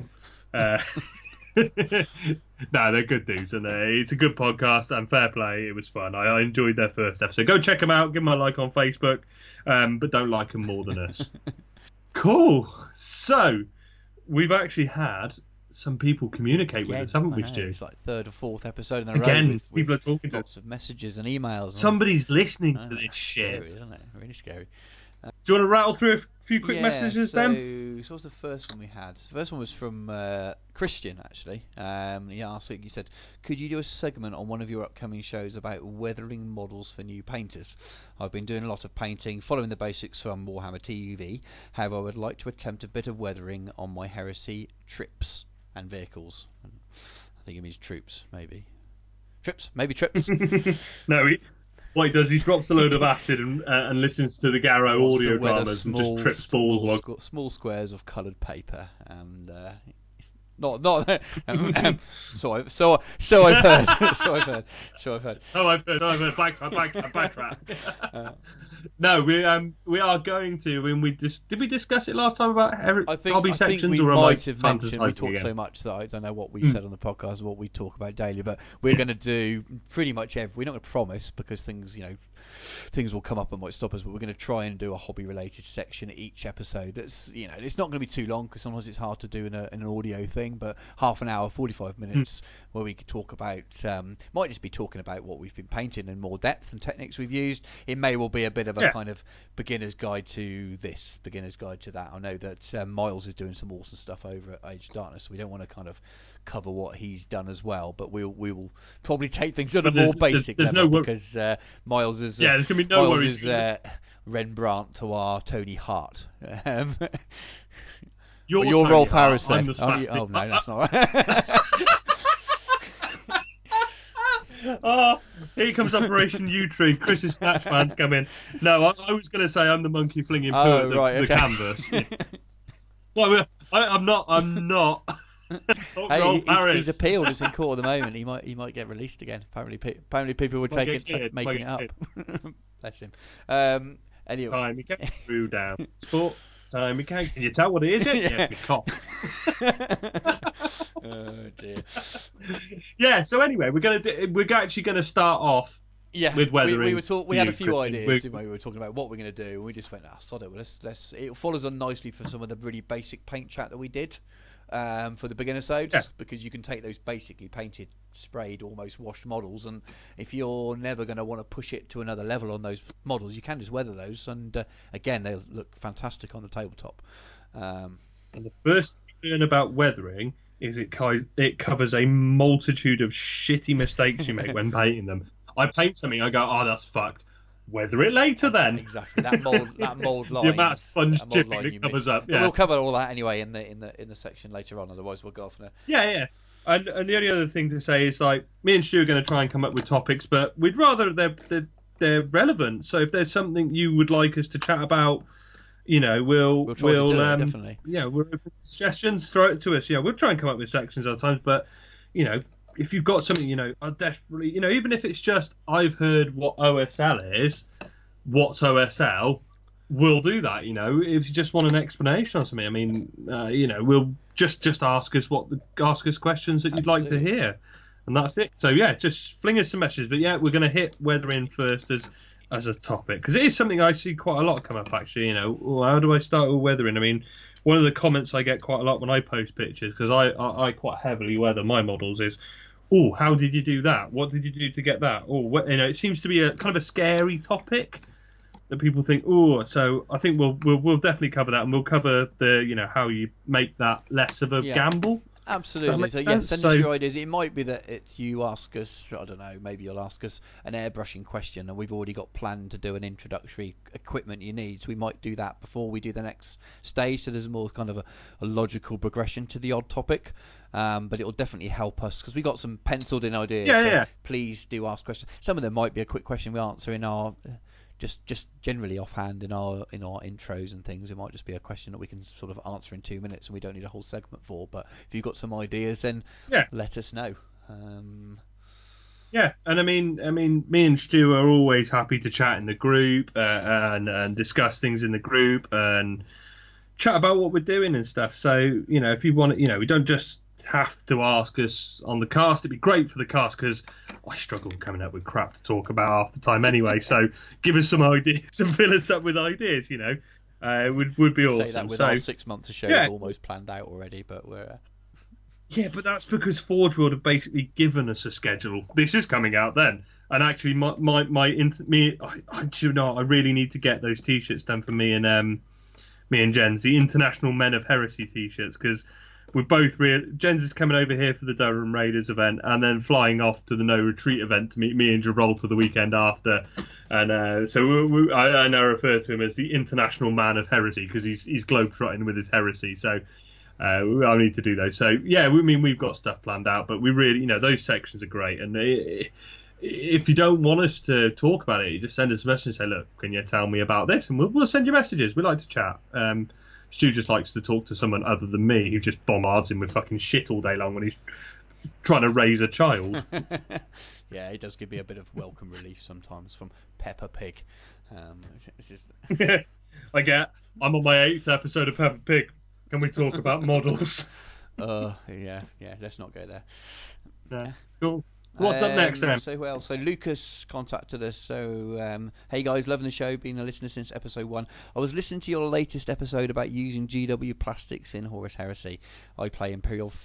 Plastic, fantastic. I play Imperial Fist based on a plunder of Mars, defense of the Sol system. So I'm using all Mars pattern tanks in my army, but I've kit bashed plastic Mark III Marines to make Heresy era gunners.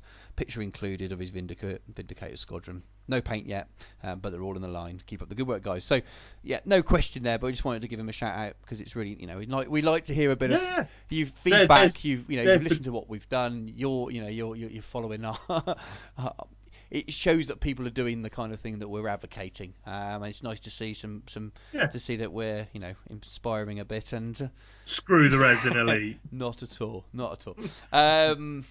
No, I actually got called elitist the other day because I was contemplating Predator squadrons with a buddy of mine, and I said, oh yeah, I'll just get the plastic ones and do those, because he went, yeah, but all your army's resin. I went, oh fuck, it is, isn't it? Bar my plastic troops, everything's DMOS pattern. Start the plastic elite, so we can be pound shop Heresy. Yeah, but to be fair, I'm going to defend myself. The models I've used are only available in resin. I bought a DMOS pattern Rhino because Matt Kane told me I had to for the MKA course because it's DMOS only, DMOS or bust. So yeah, I mean, for me it would be more of a case of fit the theme of what I'm doing. But this that armoured breakthrough list I was talking about, I need 6 Predators. Screw him, I buy 6 resin Predators. I buy 6 plastic Predators, and I love the fact he's thought about it. It's a plunder of Mars, defense of the Sol system. They've been and raided Mars.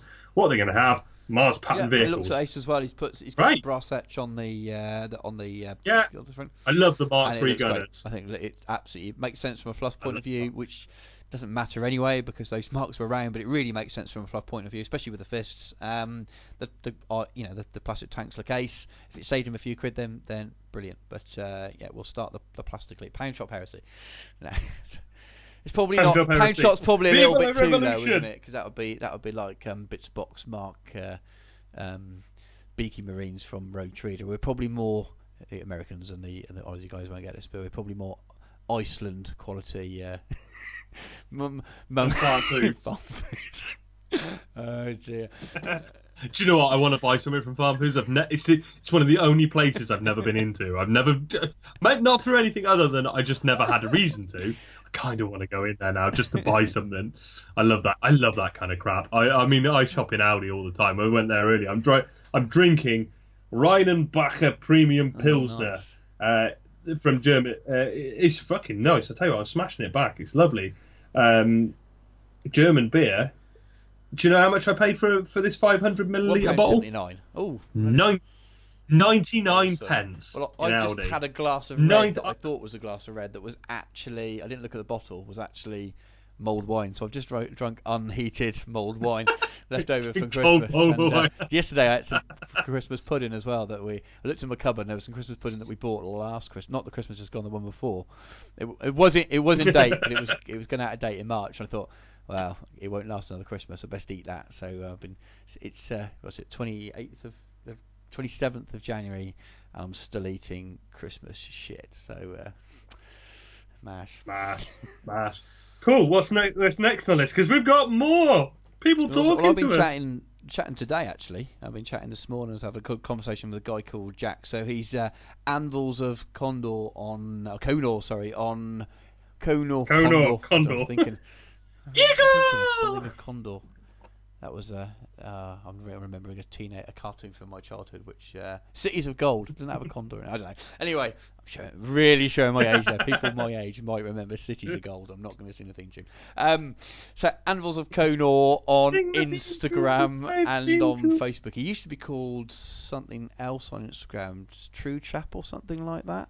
He's recently changed his Instagram handle, but anyway, he's off teaching in China at the moment. He's on a bit of a kind of a teaching year, so he's off on the other side of the world. So he doesn't paint a lot of stuff because he hasn't got kit over there, but he kit bashes and sculpts loads of really awesome stuff. So go and have a look at his Facebook and his Instagram, and it's his green stuff skills are really, really good. I'm awful with green stuff. I can do hair, so I can do beards and hair and things like that. But and I can fill some gaps and smooth I'm lucky it. if I can But fill gaps. to get a nice, because I'm fussy again. A bit like you. I don't want my models to look too home done. So unless I can get a really nice finish, I tend to leave it. So I've put the odd. It's because you're an elite. Yeah, we won't say that again. So well worth checking out his page and following what he does. He's been doing some work on a Scars Terminator, and it just sort of almost one-off pieces. Yeah. I gave him. I mentioned today that he should do a model for each Legion. So one for each, to sort of really capture. These are kind of models that you'd paint as characters. You could paint them as maybe as a Golden Demon entry or something like that. So I've been looking at following the Iron Seat guys a lot, and one of them displays models in like bell jar type display cabinets, so like a wooden base with just one model in the jar or something. And I just had this picture of one sort of heavily converted model for each Legion, painted really nicely, display level, in a jar on a shelf. I think it would look really, really cool. But whether he'll go that far with it, I don't know. But really worth checking out. Nice guy as well. We were enjoying chatting about Heresy this morning on the chat on Instagram, keeping me entertained while my toddler watched Peppa Pig. So yeah, give him a shout out, because I know he's been listening. Well, before you took him to the pub and he demanded to stay the whole day in the pub. Yeah, he really didn't want to go today. And after you took him to Weatherspoons for fish and chips the other day, every time I see you and Jacob, he's either eating at McDonald's or you've just been to Weatherspoons. Yesterday we went to meet his nan, and we met in Weatherspoons because they do kids meals, and I bought him a kids fish and chips, and the fish was fucking huge. Honestly, it was as big as his entire torso. It's the size of a baby's arm. Much like my no. Let's kill that there. That's cool. Shit, I'm balls deep in PVA at the moment. I have got so much PVA on me. I'm literally, I look like I've got fucking dandruff. I've melted PVA shavings everywhere. I should be looking at the show notes, and I should be a professional. Do you want me to take it from there while you clean? Yeah, what's next? Because I'm literally balls. I've decided to start another box as we needed a segue. So my really slick professional segue is Stu, fucking bail me out. It was a reminder really to keep the contact coming in, so keep in touch with us. So like us on Facebook, so like our page and engage on there. It does helps you do that. It helps other gamers see that we've got a cast, because people are still finding us now and still listening to us now. We're still fairly new. We are fairly new in we don't terms release of numbers of episodes. We've not hit a year. It's been since July, but I thought we'd hit our listener figures are okay. We're not going to be crass and start reading them out, but I'm sure it's nothing to do with the bit. Nowhere near. We've got at least four at least four, but. My mum, your mum, and I don't even think my wife listens to this shit. She doesn't really. But I thought we'd have hit a stage now where we wouldn't be getting new listeners. People, the kind of core people that listen to Heresy podcasts will be listening. Some of them won't. I thought that'd be it. But we're still seeing some really good growth, even on the newer episodes, and we're having new people all the time messages and say just started listening, really enjoying it. So please do like us on Facebook, because it gets other people know that you're listening to us or like us, and please join our Facebook group as well. I know a lot of people aren't on social media, but our listener numbers far exceed the amount of people that have joined the group, etc. and on Facebook. So if you do listen to us and you're on Facebook and you can like us without outing yourself to all your work friends that you're a geek, because I know that can be a problem sometimes for some gamers. Hey, Johnny came up with a perfect idea. Johnny from the Sons of Heresy, those wild men of heresy. He actually posted at Christmas. He said the advantages of being an out gamer nerd friend in your workplace is you get good Secret Santa presents, because he'd actually received I think he got a painting set, a Yeah, GW he sort of did. So painting set, because he's quite clearly out a and good proud at Secret work. Santa. It might depend on your work environment though. So if you work in a Yeah. I used to work in a I was just about construction to office, say, and it's probably not the there's right place places for that you it. probably wouldn't want to mention that you're a gamer. So yeah. To be fair, actually, the people that did find out, I'm chatting to and stuff, and obviously, they were really interested in it, because it is something that doesn't come up in the workplace, and you'd quite often be surprised how people react to it, because it's quite often like, oh, really? And I kind of say it's like porn. It's like, yeah. I haven't done it. I used to do it a lot when I was a kid, and it's moved on a lot now, and it's far more interactive, and there's a You better used to community do for porn, it. or you used to use porn. Well, if you Google my alter ego, you might find something. And by interactive, I mean you used to just put your stuff out on VHS, but now people sign up for cam time with you. And if you want to know the technology that's coming in media over the next few years, look at porn. If it's the next big thing, like the 3D videos where you pan around and you can look everywhere. Where did that start? Porn. Porn does everything first in terms of media. It's a well-known fact. It's the trial for all new technology. Live streaming. Live streaming started in porn. So when you strap a dildo cam onto the bottom of your Storm Eagle so you can get those in-game shots. When you see my new heresy ideas, you'll know what I've been up to. What missile loadout have you got on that? It's the big black one. Big black vibrating missiles. My God, we're gone off on a tangent again. We've only mentioned Facebook so far, so so please do join our group and like us on Facebook. Email us directly at geno52podcast@gmail.com. Again, if you click on Facebook and hit email, the message goes straight to us anyway. Head over to iTunes. You hear this a lot on podcasts, but head over to iTunes and leave us a positive review on there. It helps. 5 stars. Or else, Johnny, who was after recipes for the Sons of Heresy wanted recipes for eggy bread. That's fine. You can leave them your eggy bread recipes. Leave me your new technology for porn ideas in the 5. Just mark it 5 stars. Give me all your new technology ideas, and I will go through and read every single one and try and implement them. We're like a 2-man Dragon's Den for porn ideas. Yeah. But with no money to fund these ideas. But if it's good enough, we might steal your idea and sell it. Hey, that's professional. And if you'd like to fund these ideas, oh dear. What a segue. What a segue. What a segue. Fucking look at me go. I am pro.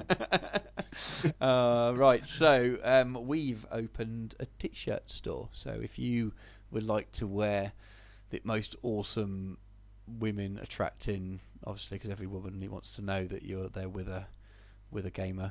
If you'd like to wear a Geno52 podcast t-shirt, we've got some on sale.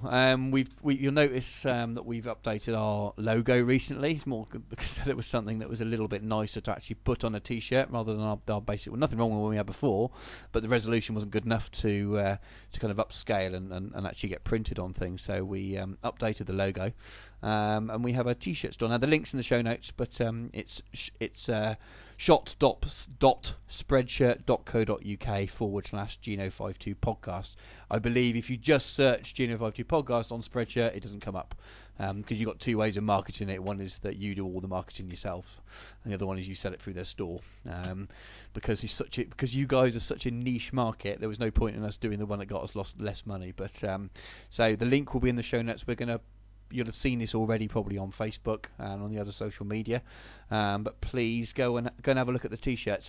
Automatically it gives you lots of different sizes of a slim fit if you're under the age of 30 and not got a belly like 12. Tom and I have got growing. There's standard fit, there's a woman's fit as well, a baby's and a child's fit. So if you've got children that you want to dress up in, can we get Jacob a shirt? I did ask the wife, and she looked at me. It's like, if you want to, you can. How much is it? I just said, well, technically, by me buying it, I am partly funding my own self. So we don't make We're getting the We do. We profit don't back. make a lot from it. Obviously, Spreadshirt make loads out of it. We No. don't deal with any of it, so other than setting up initially. So if you don't like it, you can return it, but it goes to them. We don't run the business. So don't Send me your send sweaty it t-shirts. t-shirts. Don't complain to us because we can't Oh, deal with it. We can't refund you. It's a managed I think business the- thing. But you got 30-day return policy on there, so you can return them, but don't because we want the money. But a very small amount of the t-shirt prices, and we've got very limited input into the prices as well. But a very small amount of money gets given back to us at the end of the month, and that's. We want to buy a small 4-track mixer, and we want to buy a couple of decent microphones, semi mid-range microphones, and a couple of sets of headphones. And Tom and I are going to start when we've got those things. We're going to stop recording over Skype, and because we live in the same bloody town, or almost, actually get together once a month and sit down across the table from each other and record. And it lets me go to Stu so I can shake his son and wind him up. Hopefully not, because he's normally in bed by the time we return up to record. Nah, I'll be coming over you can and we'll stay be with him all night partying. when he's awake then, because I'm spending more time each week still on my floor or the floor in his bedroom than in bed next to my wife. That's got nothing. That's got nothing to do with your son, Stu. We all know I have to go that. and sleep with him. No, it's yeah, but I understand a lot of people might not want to buy a t-shirt, and you think that we're trying to profit from this. We're really not. Every single we probably won't raise enough from selling them to get what we need to anyway. If we do anything that's over the top, we'll save. We're not going to be spending it on ourselves. It will sit in the store's PayPal, and we'll either use that in the future to maybe buy some stuff to run in competitions, maybe to pay the hosting fees, because come July we've got to buy another year of hosting. So we don't want to raise loads and loads of money, but I think the first goal is about £300, isn't it? And that would get us. Like I say, we're not trying to cheapish 4-track desk, a couple of mics, headphones, and fund our hosting for another 12 months. So we're not trying to make any money out of it. If miraculously enough people bought it that we had loads left over, then we will start pumping the money back into the show in other ways. So we would. After I've had my champagne and bitches allowance out of it. Yes, yeah, of course. Maybe we can use the excess money to fund whatever porn technology ideas come back. Fund my porn projects. Fund my porn. Hey, midgets aren't cheap. They like riding on Segways, which is no. Right.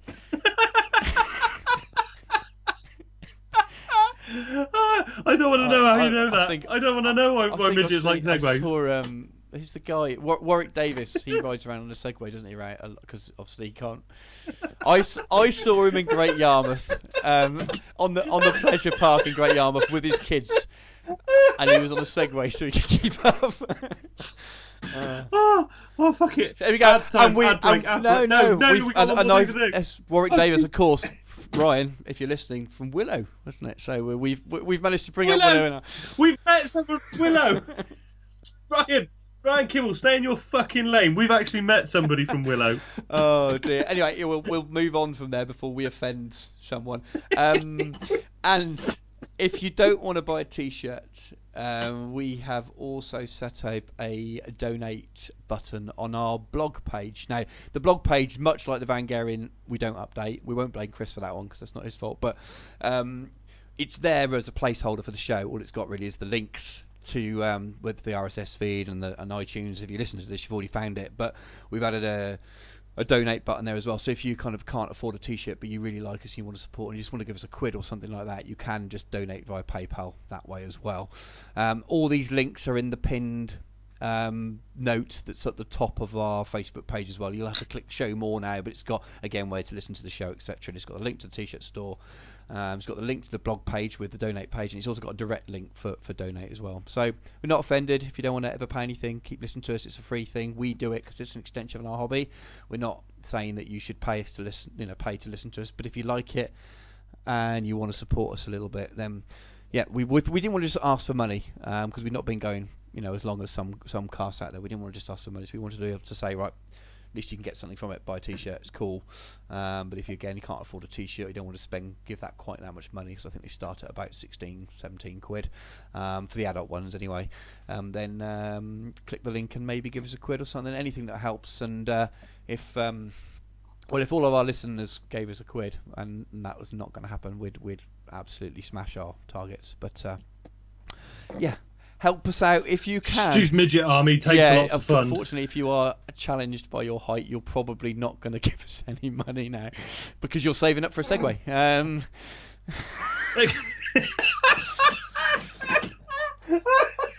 don't know why that tickles me so much. Oh, right, Jesus Christ! I'm on a midget on a Segway. We probably need to cut that as it is now. So we're going to come. We didn't say at the beginning of the show what we're going to cover, Tom. That was I'll blame that on you. But after the break, we'll come back with a tournament review from. Is it Traitors Rage you're going to tomorrow? Yeah, I'm off to Traitors Rage tomorrow, so we're going to record some crap while we're down there. And then we'll come back at the end of the show for our little chat on Withering. So you've got a lot to look forward to. So see you after the break, guys. G52 is sponsored by Incom Gaming, the new centre for tabletop wargaming in Gloucestershire. Visit incomgaming.co.uk for great savings on pre-orders and all your hobby needs. We stock many gaming systems and hobby accessories and can ship to anywhere in the UK. Incom Gaming is the only UK stockists of the market-leading gaming mats from gamemats.eu. Visit the store and check out how to turn your tabletop into a battlefield. Incom Gaming is based in the centre of Cheltenham and offers tables and scenery for casual and organised play with a fully licensed bar. Check out our events page for upcoming events where everyone is welcome.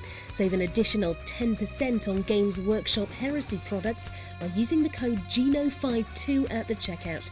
Visit incomgaming.co.uk and help fight the betrayal. Incom Gaming. Come game, shop, drink. To shop elsewhere is heresy. Hiya guys, it's 9 o'clock in the morning. I've been up for a couple of hours. The guys I'm with have been up for a little bit longer than that, but we've arrived in Salisbury. Salisbury, Harnham. Somewhere in the south, isn't it? We've driven for a while. We've turned up in a village. Down. There's some kind of Second World War bunker-looking scout hut by us. But yeah, we're at Traitors Rage. We've come down to throw some dice and have some fun. And I'm actually not joined by Stu, because Stu doesn't like playing the game. He told me he doesn't like Gilliman punching his face in all the time. So I'm actually joined by Sam, who you've met before. Hello. Jamie. Hello. And Matt. Hello. And we've all travelled down. These guys are from 6 Up Save from the Worcester group. So we're having a chat. And yeah, we've come to play it. But the event today, straight up and down tournament, isn't it? Yeah. 3,000 points. Yeah, 3,000 points tournament. So it should be quite good fun, actually. But let's get the guys to introduce themselves and tell us a bit about it. So Sam, you go first. Tell us who you are and what you're running today. Okay, I'm bringing down my own warriors today. I've probably done a very daft thing and selected what I thought would be just quite cool to see from my collection. So I'm running some 20-man tack, 20-man breach, a couple of basilisks. It'd be wrong not to run them in an Iron Warriors list, really. But what I found when I test played it and really looked at the list afterwards is I have absolutely no AP2 apart from Comet with my Tyrants. And when I looked at all the lists that people have put forward, there's a lot of Terminators at this event. Yeah, it's quite heavy, isn't it? The list for you, it's quite strong. Well, I'm up against a word bearer list this morning with a Spartan and some Dread and some Terminators and a load of Galval back and stuff. So yeah, he might be a very depressed me talking home later on. So sweet. Yeah, it should be good fun. Cool. Yeah.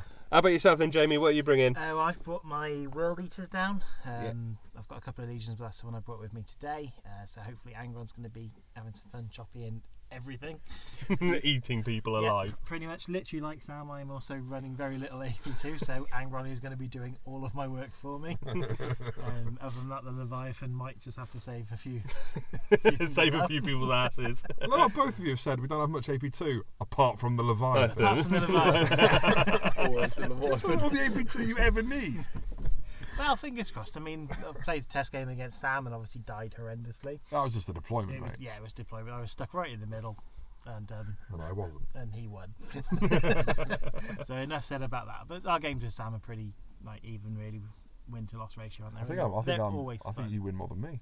Yeah, sometimes. Fair enough. What about yourself then, Matt? What are you throwing out today? I'm running Iron Hands with mixed custodians. Nice. Quite a lot of custodians. So there's the AP2 in the car. I got AP2. So I've got 18 custodians, 2 squads. Nice. One of each type. Gonna bung Ferris with one squad and an apothecary with the other one. An apothecary with a reliquary with it. Oh, you bad man. You just don't like fun, do you? Oh no. Listen, that's a make no friends list, but you know it might actually. I think we've got 2 night per fire runs coming today and stuff, haven't we? And a warhound. And a warhound. And out of curiosity, will you get your -1 strength to shooting attacks against you if Ferris is at the front of that unit? Yeah. Yeah. No, Ferris hasn't got Legion of Astartes. Primarchs don't have Legion of Astartes. Yay. How did they not go there? Primarchs don't have Legion of Astartes. You so have they learned don't. something today. Yeah. It's odd. It's weird because you would assume a Yeah. Primarch gets Legion of Astartes, but they get the sire of their Legion, which is they don't actually have Legion of Astartes. Because when I balance my list for Pride of the Legion, because you have more non-Legion Astartes than Legion Astartes. Sorry, you got to have more Legion Astartes than non-Legion Astartes. The Primarch actually counts as a non-Legion Astartes unit, so you've got to balance it off. But your apothecary will count for that. Yeah, your apothecary will get But that. you don't really want him at the front, do you? No. You can He's actually. an artificer and he's got the cyber familiar and So he's 2 up, 3 up. took 4 up. 2 up. Oh yeah, because it's a refractor field, isn't it, on that's a console? Yeah. That should be good. I'm looking forward to seeing how your custodians get on because I've only heard of them in the wild once. Up at the not doubles event, the Throne of Skulls.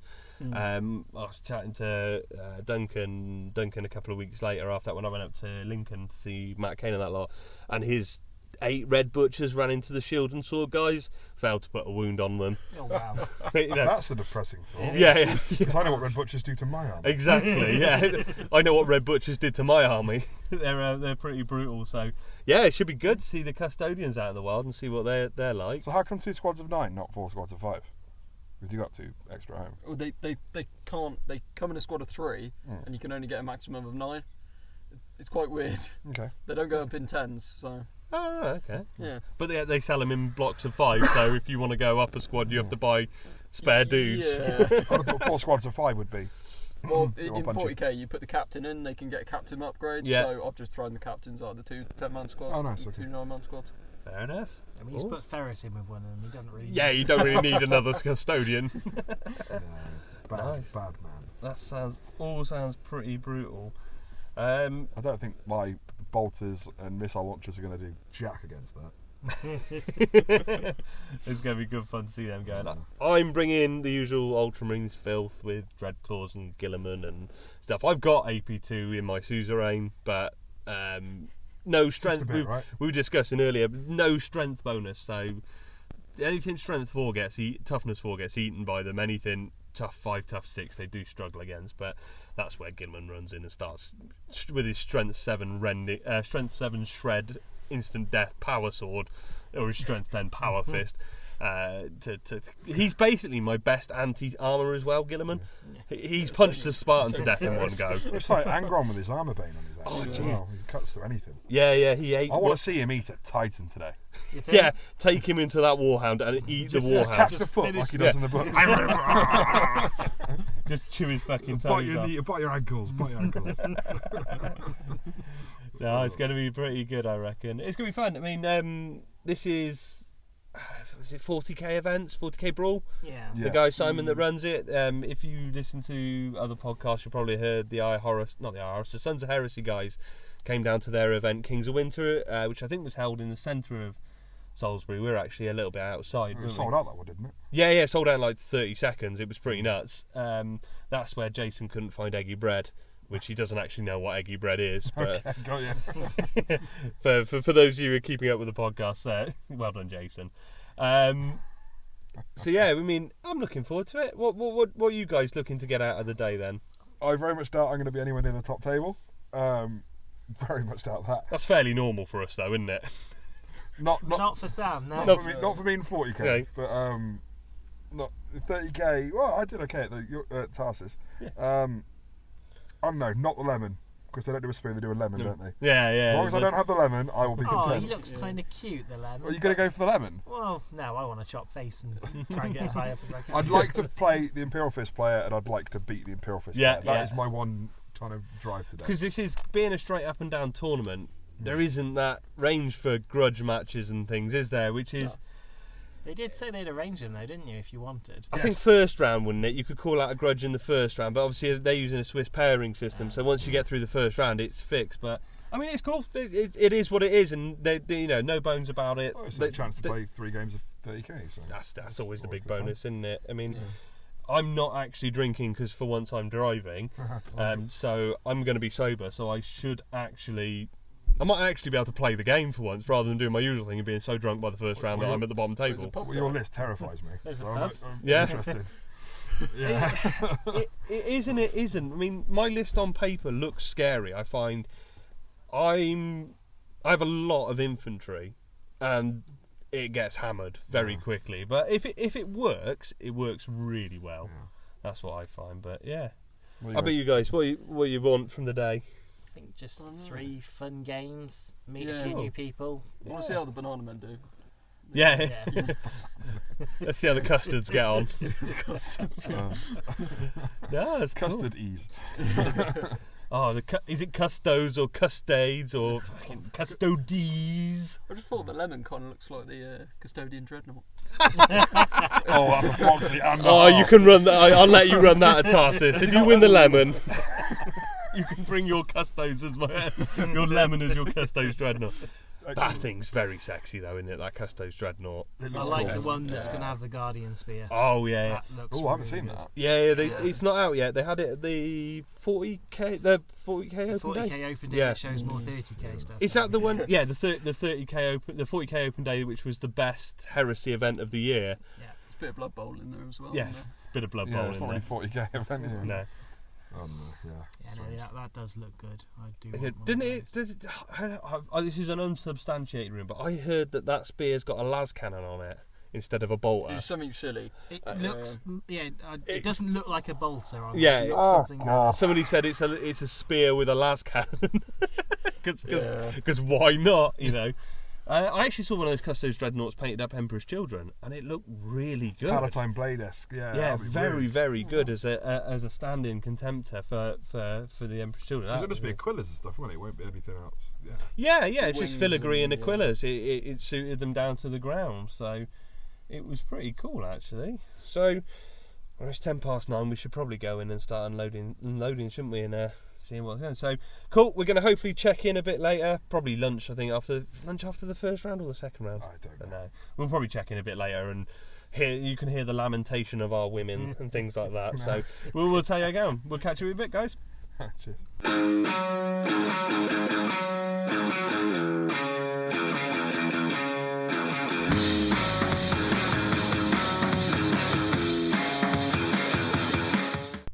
Right, it's 7:30 at night. We are sat outside a McDonald's somewhere, us eating and taking on fuel. That was fun. It was cool. No, we've just finished up from Trairors Rage in Salisbury. We've played 3 rounds. We all claimed the top 4 prizes. Yeah. Well, actually, to be fair, there were 4 prizes on offer, 5 prizes on offer. We walked away with 2 of them. That's not a bad result. And 1 point off 4. And 1 point off third. Yeah. We didn't do too badly. We 2 in the top 10 and 2 in the bottom 3.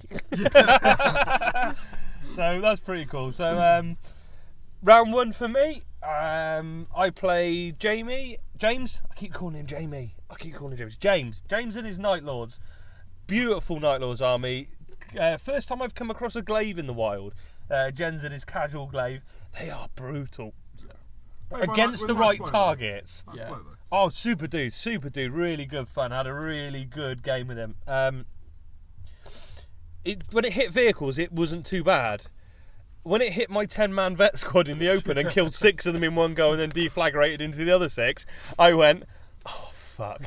I made a tactical error at the start of that game. I didn't concentrate fire on the glaive. I let him get. I stun locked it and kind of went, all right, that's cool, and then ignored it. I should have hit it with more stuff and killed it. Second turn, it shot more. I got scared. Fired quad mortars into it and did 8 whole points in 1 round of shooting into it. Was like, okay, I should have killed it. I didn't realise glaives are 12 armour all round. They're only armour 12 all round. Oh. Yeah, they're only armour 12 all. It showed me in the book. They're armour 12 all round. No way. Okay. I just assumed it was Is it 14. like an unstable thing because of the amount of power it can is that the idea? It was, yeah. I don't know, but I'm going to double check it. Oh, 'cause on a Fellblade It's chassis. like a Fellblade or Boundblade chassis. Isn't it? Yeah, I always was. he showed me his book and it was 12. I'm sure it was. Someone Sure done he him wasn't over looking there. at As his Orion or mate, something like that. as his mate glued Look, on he's the new stat line. His mate who's been playing him all the time's got fucking. I hate that glaive. Oh yeah, they've updated him at FAQ. Your book has changed overnight. Where's the glaive? Here we are in the red book. 14, 13, 12. I was hitting in the backside. I was It's going to 12, say. 12 in the I was backside. going to say, Tom. Fucking hell, yeah. 14, 13, 12. You've had a long day, mate. Fucking hell, time. All I know is it ended up with Gilliman running up to him and fisting it.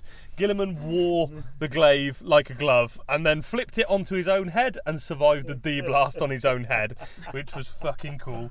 So yeah, it was a great game. We ended up with 2 outflanking armies. His terror squads outflanked my backlines, my vets outflanked his backlines. We ended up actually swapping deployment zones by the end of it. What were we playing? Blood Feud, wasn't it? So he gave me a hammering. I've got lots of small units, so I killed his quad mortars, and there were 2 of them, but that's only 1 because they're a squadron. They're 1 unit, aren't they? He killed my 3 individual quad mortars, so he took 3 for those and things. So it took a bit of a beating there, but yeah, that was my round 1. First loss of the day, nice and secure. How did you get on in your first round then, Sam? So my first game I was playing against a chap called Sam. There were quite a few Sams at this event, and all vying for who could be Sam number 1. The bloke who was the tallest claimed that actually. And he was running some word bearers, which looked pretty damn awesome. He'd modded his Lorgar, so it was standing on a dead dreadnought, and it looked really, really cool. And he painted it looking quite like dark skin, glowing red eyes, like he'd gone really deep into heresy, looking like he was unlucky rolling, lost out. This Sam the game. I stole the initiative. His reserves were a 2, a 2, a 2. I managed to fire my grav squads, his Galval back, my grav guns in the breaches at the Galval back, making their movement roll 1, making their run roll 1, charges low, and I kept them up from 10 inches away for about 3 turns. And he'd chosen his spells, so he had 4 up invulnerable, rerollable invuln, rerollable to hit and to wound on Lorgar. It was such a strong unit, I could not kill it. My blast weaponry worked quite well at killing his Spartan and stuff like that. And probably the worst part of the game with me, I had my 20-man breach squad. Lorgar killed 2 of them. I failed the leadership by 1. The whole unit and the apothecary got sweeping advanced. That's just It rough. was one of those moments where I kind of just thought, Oh, for I fuck's do not sake. want to. Why? Oh yeah, it was. Yeah, that was shit. Cool. But it was a really good game. Guy was sound. Yeah, no dramas. No dramas. No No dramas. So, as our highest placed victor, then Jamie, how did you get in your first game? Aside from wondering how the fuck I got so high up, I have no idea. First game was against the Salamanders, and for whatever reason I thought this guy's name was Simon. I've been calling him Simon for most of the morning. He was actually Ollie, and I only found that out when we were toting up the points at the end of the day. But very sound guy. He ran a Mastodon. Mastodon in the wild. I took a look at that and thought, fucking hell, I'm leaving that alone. Do you know the best bit about his Mastodon? He had the bloke out the top pointing at it going, take me closer, I'm going to punch it I in a want to Mastodon. hit that! That was Try and be awesome. closer so I can hit it with my sword. That was awesome. Unfortunately, lost the rolls to set up first, so obviously I was going last. So he knocked off my Sicarian first turn. That thing never survives, ever. They've got such a big target painting on them, those tanks. That's it. Clearly a gun the size of a dick just puts most people off. I think I managed to get about 3 shots off with mine in all 3 games before it gets stomped. Long and the short of it, unfortunately, fire drakes are mean. What he had in that Mastodon though, he had was awesome. Pyroclast, Cassian Dracos, Noms, whatever his name is, Nomus, Nemin, Oh, the chaplain jobby. yeah, Yeah. and a squad of a Meltagun squad of 5 men, and a squad of 10 Pyroclast. Yeah. And an apothecary. Oh no, yeah, just and a partridge in a fucking pear tree. That's it. And it all came out to play, I'm afraid. And Did he have anything else deployed outside of the Mastodon, he or was had it all 2 in the? units attack squads, A one of which he Sicarian. kept off, the Sicarian, and Dorito. Oh, so there was Dorito so there were targets outside of it. He didn't go for the all-in-one job. No. Did you hurt the Mastodon at all, Jamie? I didn't even touch it. I left it alone. I thought I'd spend a bit of time caressing the rest of his army first of all. Unfortunately, he touched me, and it didn't go well. Point to the doll, Jamie. Where did he touch you? Where did he touch you? He bent me over and he inserted his mastodon. Nasty, So, nasty. unfortunately, because it was sort of kill points, that I lost that one drastically. Took a bit of a beating. He just had less units on the board for me to kill. I mean, he only ended up with the Mastodon, his chaplain, and 2 Marines left. Yeah. Yeah, I really fucking beasted him. But it was just numbers. But because he just killed a number of units, including drop pods, rhinos for me, the numbers were just on his It's side. like my Death Star. You've got a Primarch, suzerain unit, a chaplain, and an apothecary. There's 4 kill points in that unit. That's it. You know, you do damage into that, you suddenly start racking up the kill points. See, I chose for the Blood Feud that Galva Bat squad, which had the Primus Medicae, it had the Zealot, it had the Chaplain, it had Lorgar, and it had the. Yeah, that was a stupid mistake. See, I'd have been better off with my game taking super heavies because I killed the glaive and I would have got 2 victory points for it, whereas I only actually killed 1 infantry unit because I couldn't finish his units off. So how did the custards go? Yeah. I played a guy called Joe first. He won Best Sportsman. He was absolutely sound, and he had a really, really fluffy Iron Warriors list. Like So Petrarbo, 25 Shadow Sword. artilleries. Yeah, it was really, really cool. He played it really well. Oh, yeah, the but- Tormentor, did he? Yeah. Amazing. And The one but thing I thought I couldn't take. Yeah, the one you got told you couldn't play with. Yeah. Yeah, but if that had been my event, I'd have ruled it. But You're not bitter at all about that, are you? No. you got to play with more toys. So how did you get on against the Iron Warriors then? it was really, really good game. It was like the Custodians just chewed through everything, just marched up the board, and Petrarbo, he kept rolling 1s for his reserves, and it was turn 4 Petrarbo came on, and then Ferris and a squad of Custodians charged him and went through 2 squads of Terminators and nearly killed Petrarbo as well. But he won it on points, kill points in the end. Was it? Yeah. So the Custos Really did good what game. they're supposed to do. They just went and smashed face. Yeah. Sweet.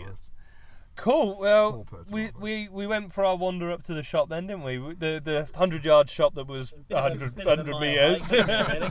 But yeah, that was cool. We got some lunch and we hung out, and that was quite cool. We had best painted then, didn't we? We single model. I didn't realise it was single model, No, I hadn't spotted that. but either. what does nobody do? Read the event pack. So that was cool. It was we, an we, event pack? we displayed out for everything, didn't we? We had a good selection. There was some really cool stuff. I need to actually. I've got all the pictures of that. I need to drop a picture gallery out. Yeah, there was on some that. nice stuff. There was a lot of like Primarchs and single characters. There was a good Iron Warrior Dorito Dreadnought. Yeah, I like that. That was quite crisp actually. I like the knight, the plastic GW knight with the sort of starry scheme because it was a very interesting Yeah. paint scheme. Yeah. It's not what Yeah. you would see in other places. So I really like the knight actually. I voted for the Sevatar that was on there because it was really not. It was just well done. Yeah. Technically, it was very well painted. It was solid. So that got my vote. But yeah, I did end up walking away with best painted model for my Storm Eagle, so I was quite happy with that because I have to choose which model to put in, so I take some. yeah, I didn't have like an egotistical all my models are amazing, but I genuinely like all my models, and I hadn't thought it through. I was thinking it was army, so Yeah. I was like, shit, what do I what took you by surprise, didn't it? yeah, what single model do I put out? Because not saying every model in there was winnable, but it was like I haven't thought about this. So Well, you were torn between what your rapiers. I was your going to put my Storm rapiers Eagle, down, my Storm Eagle, your or my Dreadnought. yeah. I thought about putting the Primarch out, but I'm glad I didn't because I think one of the things that helped was it wasn't a single model. It attracted the eye because Well, it it was. was big and it loomed over Oh all yeah, of the other models. it was big. It was on its stand above everybody, Look bigger at than me, everything. Look at me! Look at me! Pretty, pretty. So that was cool. Yeah, that was good fun. With lots of pizza was eaten by many people. I abstained from the pizza because Domino's makes me fart, and we've got a 2-hour drive back, so we didn't want Nice that. one, I thought I did you a favour. So we went into round 2, and I came up against Jake and his Sons of Horus. What was the mission type? Dominion. No, Shatter Strike. You had to get in your opponent's Yeah. deployment zone. This is the one that screwed you in the Iron My Warriors. least favourite mission. So it works quite well for me because I've got 3 outflanking veterans, but Jesus, the Sons of Horus can move their ass. Oh yeah. They really shift up the board. And I outflanked on at the back and was like, oh fuck, everybody else is down there. Oh fuck, what am I going to do? Yeah, we had a really. He's got a beautifully painted knight that he picked up from a buddy. Beautiful, stunning castigator. Yeah, castigator. And Looking really, like a shoulder barge, wasn't it? On the left. And the sword has a really nice red glowing effect. Yeah, on it. really, really nice. And he's done the rest of his army himself. Really tidy, really smart looking army. Lots of rhinos, which is cool to see. I take 3 rhinos. He had 4 rhinos. It's not very often I'm out rhinoed. He's really Malagus, wasn't he? Yeah, he had Malagust in the command squad. He had vets with a couple of flamer squads, which actually rending flavors. really painful they are. I might have to get some flamers in my vets. They're anti-infantry. They're really good. I took a charge into them, and you're taking D3 hits straight away. 2 D3 hits with a flamer. Rending flamers. Oh fucking hell, that hurt. We had a really good game, really fun. We laughed our way through it. We had fun. I dropped my melter gun squad in front of his knight, failed to do fuck all, hit it 3 times with 10 shots, and then just quad mortared and veneted it to death, and that went down. And then he basically did what my army does a lot. I punch very hard turn 1 and turn 2. Turns 3, 4, 5 I struggle, and turns 3, 4, 5 he really came into his own. He got everything in the right place, and Jake takes the most important honour of the day home. He's the first man to kill Gilliman. I shook his hand when he took 3 wounds off him, because that was a record, and then he opened fire with his fucking Sons of Horus, hitting on 2s, re-rolling 1s. Plasma squad, support support squad. Hitting on 2s, re-rolling 1s. And melted Gilliman into slag. I mean, he didn't just kill him, he took him down to about 2 wounds with all the plasma, and then charged him with the Terminator squad, and they just stomped him into the ground after he'd been melted with plasma. So it was brutal, it was hard work, it was great fun. I really enjoyed my round 2. Don't think you had such a good round 2, did you, Sam? I'll sum up what happened, and then I'll talk about the game. Right, I was playing Shatter Strike, which was get into your opponent's deployment zone on Dawn of War against a Mastodon full of all the units I explained earlier. Yeah, you hit Ollie's Mastodon, didn't you, second round? Which I killed turn 2 with Perturabo and the Tyrants. I killed his other stuff out the outside turn 1. But oh my god, he retaliated. I lost Perturabo straight away and he walked in. But aside from that, it was an absolutely sound opponent, playing really nicely. You don't like Pyroclast though, do you? Pyroclasts. It wasn't so much the Pyroclast, it was the Fire Drakes. It was the combo of the two. It was the combo of the two. Cassian Dracos is a beast, but Grav worked well. Yes. I was firing into my own combats a bit using his other units around him. Because I blocked the front door of the Mastodon. And when I rolled the explosion result, I rolled a 2, you subtract 2 and it became a ruin. Yeah. So I just went, alright then. I'm in a bunker. I'm in a little bunker here. And out they popped, and the rest is history. And I got thoroughly beat, tactically outplayed, wasn't in my favour, but sound opponent. Ollie was a really nice chap. I mean, that's the thing with the Mastodon. It's not just it's a heavy vehicle that puts out a reasonable amount of firepower. It's got 40 fucking things in it, and you kill it. The Skyfire Interceptor was what really scared me, because my main tank killer was my Lightning. Yeah. And that's armoured like paper mache, so I was kind of worried about that. But I think you kill it, and that's an achievement to kill the Mastodon. Yeah. Once you've killed it, you've then got to deal with all the shit that's coming out of it. I think I took out its Void Shields turn 1, and then put 1 hull point off, 2 hull points off it, which it regenerated 1. Yeah. Then he regenerated both the shields, took them both off again, and then I think I did 3 wounds with 3 hull points with Perturabo, and 16 hull points with my Chain Fist Tyrants. Yeah. So. No, it wasn't 16. It was about 9 or 10. I almost doubly killed it, is what I'm trying to say, which was mad. Perturabo went, fuck you, fuck you, fuck you, fuck you, fuck you. And then they all got out and he went, I'm sorry. Get away! I didn't mean it. It was them. It was like that when I found it. Oh, awesome. Yeah, but that was good fun. And how was your round 2 then, Jamie? So round 2, I was facing the wonderful Iron Warriors that Matt played first of all. And I've got to say, it went down as probably one of my favourite Heresy games I've ever played. Stuff happened, craziness ensued, but it was good. it kicked off with my Sicarian dying yet again. As in always. turn one, as it always does. You need a name for that thing. It does. But he didn't move his Tormentor.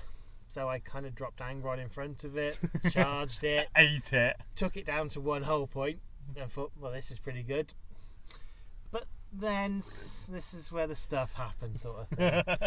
So he thinks it's a good idea to Thunder Blitz my command squad with Angron in it. And yeah, you know what? It turned out to be a good idea. He mullered the command squad.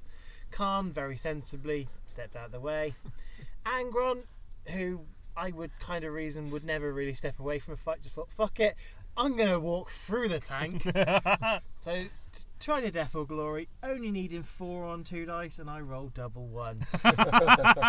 Angron is now just paced on the bottom of this tank. And I think it's pretty much over and done for me. I reckon Korn is still happy with that, though. Yeah. Oh, Korn does not care where the blood flows from. So long as it's flowing, he is Yeah. happy.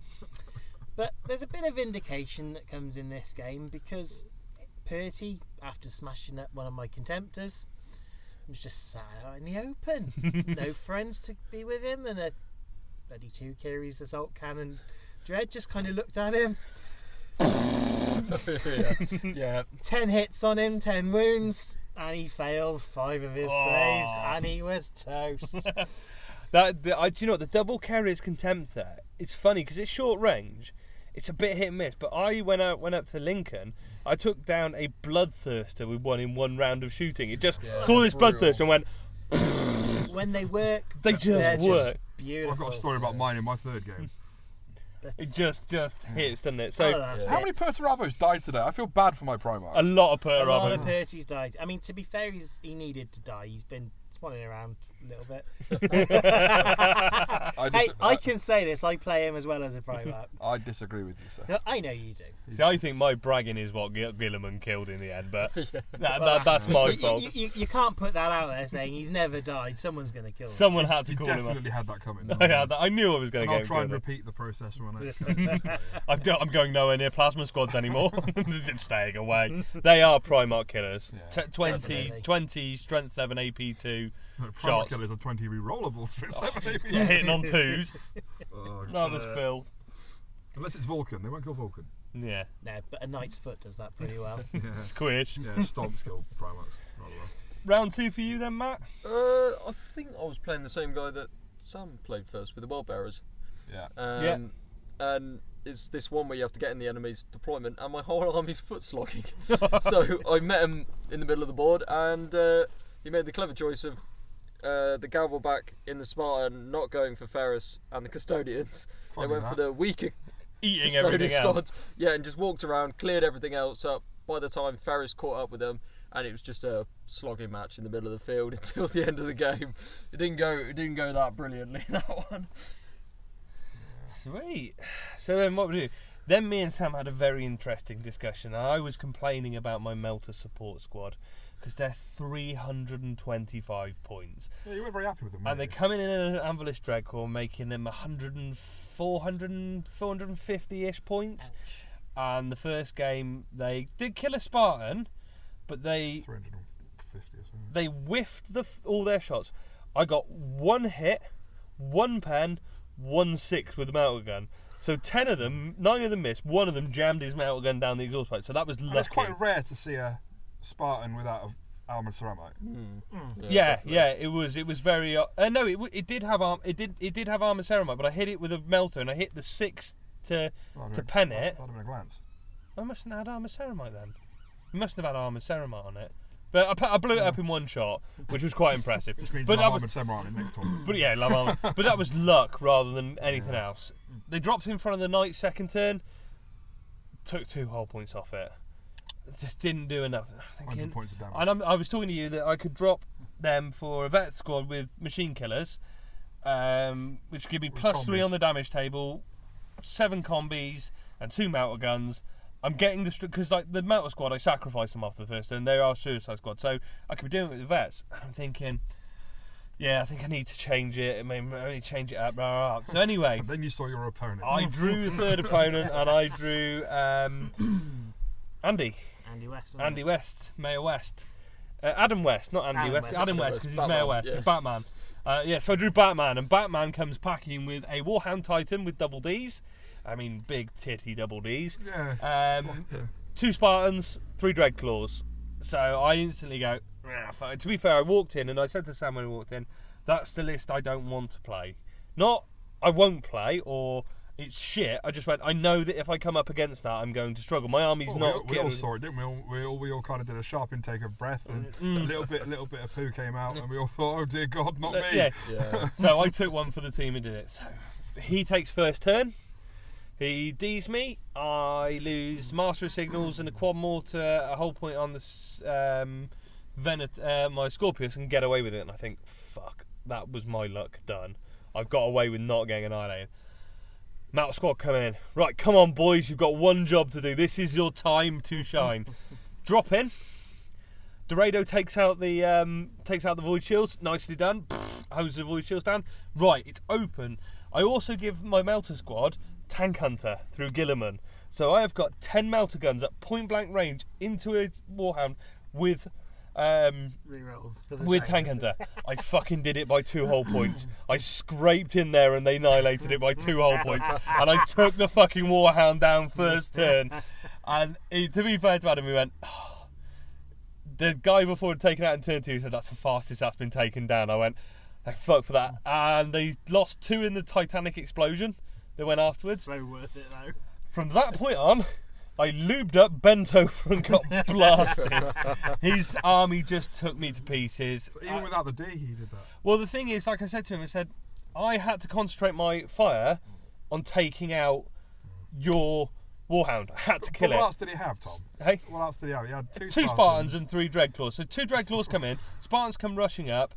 I had to ignore them with the majority of my really heavy hitting stuff. So normally I'd have dropped in with the melters and taken out a Spartan. I did. So what's the one thing you don't want to do with world eaters? Sorry, I should have said they're world eaters. What's the one thing you don't want them near you? You want to pummel their transports immediately. So what did I do? I let him get near me because I had to, because I had to kill the Warhound, and from that point on, it was just an ongoing song. I've never known of a sacrificial Warhound before. That's quite that's quite an interesting. I don't think he planned it that way, but it did work. But it was a tough game. It was a hard-fought game. Where did Adam place in? Third. Third in the end, yeah. Third. So he was a real. He really was out there to get it, and he did well. He played really, really well, and I took a pasting from it. But it was fun. I enjoyed it. I was on the back foot. I really had to work hard to get going. But there we go. That was my final round, and I like any good night out, he finished me off in good style. So, how was your third game? He took you out for a nice fish seafood dinner, and he will not call you again. Yeah. I don't think I'll be getting a phone call tomorrow. I played your second opponent, Jake. Yeah. Just want to say, it was absolutely sound. I really enjoyed my game. My last game was very, very enjoyable. Probably my most enjoyable game of the day. So Sons of Horus, as Tom explained earlier, got turn 1. My Basilisk did a spectacular scatter and wounded most of his front line. I dropped his knight to 1 whole point and couldn't finish it off, so I didn't get the first blood. And it ran towards me, went to charge my Contemptor Mortis, and I killed it in Overwatch. That's a hell of a dread that stood there and just went, right, there's a knight. But then he got fire! But then he got finished off by an Anvilist flying over it going, burn! He got killed by an Anvilist's fart, basically. So that was quite an embarrassing way to lose the Dreadnought. He controlled that table very well. He's a very smart player, very smart player. I had 40 men on one flank at one moment, and then I look back and he's got as many men as me, all with Rending Flamers just appear and in a very surprise motherfucker type way of playing. He really played his outflanking and his positioning on the board so well. Yeah, and Malagurst at the back scoring points every turn, just cheekily grabbing those objectives. Yeah. He had a really slick manoeuvre that I had never thought of. So when I fought him, he charged his Terminators into my Venator, and then he charged his Vet Squad into it and went, I can't hurt anything with it, but there's nothing stopping him charging it, and that pulled him forward 6 inches. So he pushed his so he made the charge, killed it with the Terminators, and then he'd already moved in 6. That's really smart. It's really smart. It's not cheesy. I didn't go, oh fuck me, you're bending the rules. He just played the rules smartly, and it just slingshotted him. He got him an extra free move up the board. You know, That's really quite it was smart. a really I like smart that. move, and that kind of summed up Jake to me. He's a really smart, intelligent Yeah. player. I mean, he got some pretty jammy, like, I stunned his Venator turn 1, Yeah. and the Venator went, alright, aimed up in the sky and shot the lightning. And it was one of those, oh, you've done that, have you? I'm not going to jinx, that'll never work. Bollocks. Yeah, fair play. Really sound opponent. Yeah, we'd very much welcome playing that chap again. Yeah. I told him if he's ever in our area, make sure he gets in touch and come and see us. He got my vote for best sporting, actually. Yeah, mine actually as well. He was a really good fun to play. Yeah. How did you get on then, Jamie? Third round. Yeah, how did you get on? Well, I had quite a good third round. I don't think that first round was quite so much fun. He was playing me, by the way. Oh, you two faced off with it. So the Custos took on the They took did. on the World Eaters. Both I threw the got short straw. yet another chance to face against my most hated adversary, Ferris, as I have never killed that bugger. So you thought you'd have a go at him So while I he's got a thought- Custos bodyguard. Yeah, why not? Yeah, I This mean, sounds like a smart move. that can't make him any more difficult to kill, can it? Having like 18 of the Emperor's finest by his side. Unfortunately, the deployment really didn't suit either of us. I think, No, really. no. We played Vanguard Strike, the diagonal one. I hate I Vanguard Strike. fucking hate it. To be What fair was the to mission? uh, It was a 5 objective Dominion, one. yeah. Yeah. to be fair to Adam, he showed me he explained how you can measure it and find it very quickly. It's 14 inches one way and 21 inches the other way. And I was like, oh, that makes it so much better. Instead But of yeah, it it just annoys me. I don't like that. Smaller anymore. than usual, though, didn't it? It did seem smaller than usual when we. Yeah, it might be The because tables- 30k cramped. but- Yeah, you've got more models, and Yeah. the tables were pretty sparse. To be fair, I think Sam, you made the comment there wasn't a lot of cover, which hampered me with my quad mortars and stuff. But it makes it interesting that things are in the open. Well, it didn't really help Matt because obviously he was The- foot slogging all the way across this board. Just while I was just taking pot shots and being very unwieldy to like just standing back. What? Yeah, I did not charge. Woolly first is who turn, understood brilliant. what to do with their guns. That's it. So But many Snell's guns went were by him. fired, and unfortunately, his big Leviathan got immobilised first turn. And didn't move after that. It happened to game 2 as well. That's it. And I was just lucky enough to have tac squads on objective, so every turn it was, oh yeah, point. You did literally fuck up my Storm Eagle. I was being a cocky bastard as usual by not jinking when 3 missiles slammed straight into the side of it, blowing it to pieces and incinerating like 17 or 18 of my 20 man Yeah, it was only 3 tac of squad them on the inside. And leaving just 3 of them left just to like lick their wounds and sit on an objective. They and say, did sit on "Fuck you." objective for the rest of the game. Okay, I'm staying here. Lads, I've had enough. Screw this. But I think the highlight of that game for me has got to be my Leviathan and Contemptor went into combat with a squad of Custodes. Okay, did a little bit of damage, not a lot. They then got swamped by all of the Custodes, Ferris. My and whole army, pretty much, yeah, the literally remaining the army. entire army in this, I don't know, foot bubble in the middle of the board that just A literally clusterfuck. attracted everything. Like a gravity well, Yep. sucking everything in. It's just all sucked in. Now Ferris Singularity. couldn't hit for shit. No, He Fer- did nothing. Ferris Just was swinging that hammer pissed around or his something. head. And then Angron decided he'd wade in as well. It was literally Custodes just losing bits left, right, and centre. So what you're saying is Ferris was running around like a headless chicken. He wasn't. Quite you. Yay! We got to turn 6, and obviously that combat was still going. Not so many men left in their foot for that, Yeah. unfortunately. Corpses everywhere. And we thought, just for fun, let's carry on You anyway. want to, yeah, we Yeah. want to carry on. We didn't count it. It You was just took the points there and let's play this out. we just had to see, and finally, Ferris died. Yeah, I think he's quite You seem chuffed quite sad about about that, Jamie. Well, I set up today wanting at least one Primarch kill, so I've got Perturabo and Ferris, and a Lord of War on top of that with the Tormentor. I just thought I'd tickle a bit. It's just fun. Saying that, I had quite a good run with Lord of Wars You today. did? I did lose Gilliman, but I have taken out today. I took out a Glaive, Yeah. a Knight, and a Warhound Titan. Really? You killed a that's Warhound sort of- Titan? yeah. I fucking killed a killed a Warhound Warhound I Titan? fucking killed a Warhound Titan. With what? He wasn't with that shitty metal gun squad, was it? Oh, the was. the They're Melter Gun overpriced. Heroes. The Melter Gun Each Heroes. team individually naming now. They have reprieved. They heard they were getting the sack, and they have fully reprieved Buckle themselves. up, boys. We're gonna do better, eh? So how was the game from your point of view? Anyway, then after we've had the Trairors side. There was a lot of walking, and in the end we decided I'll just run and Punch. walk in my whole turn. So I was just like moving these massive amounts sort of thing. Yeah, the combat was fun. big combat. Big combat, Yeah. proper cinematic combat. Custodians no good against dreadnoughts. No. They don't get much strength bonus, do No, they? not at Lots all. of AP3 and rending and stuff, but no. It's No, like my no. Suzerain, AP2 initiative, but no strength. So Yeah. if it's got armour, you're screwed. Yeah, pretty much. Yeah. It was Ferris trying to beat the vehicles, but that Leviathan just kept saving, didn't it? Yeah. Four up in Four Ben. up. So Yeah. good. So So good. good. So good. So what do you think of your custodians? First time you've ran them, isn't it? I think they're awesome. Not very competitive, but I think they're awesome, and I will run them again. I think so. in Zone Mortalis they'd be brutal. Oh yeah. when yeah. you're not going to come up Christ, against that armour, I think you're just going to, and the 3-inch coherency as well in Zone Mortalis, just Yeah, have to yeah. spread them. That sounds fun. Yeah, they sound brutal. Might, So everyone had an MVP today then? yeah, What- MVP. What unit for you, Tom? Metal Gun Squad. they almost bit the bullet today, and they just came back like So heroes. my MVP squad is for you. Is you saying you had a squad that did well in one of 3 games? No, the fact they got the balls to fuck up against a glaive, to fuck up against a Spartan, to fuck up against a knight, to then go, do you know what, lads? They were fucking. They weren't worth it. We're not bothering. That's worth it. Let's have it. We've been warming up for this. The guns are warmed. We've had some target practice. In we go. But yeah, the reason there is the story. They've given me. They gave me the biggest grin. They gave me that fucking yes. That's hilarious. How about you? So what was your top?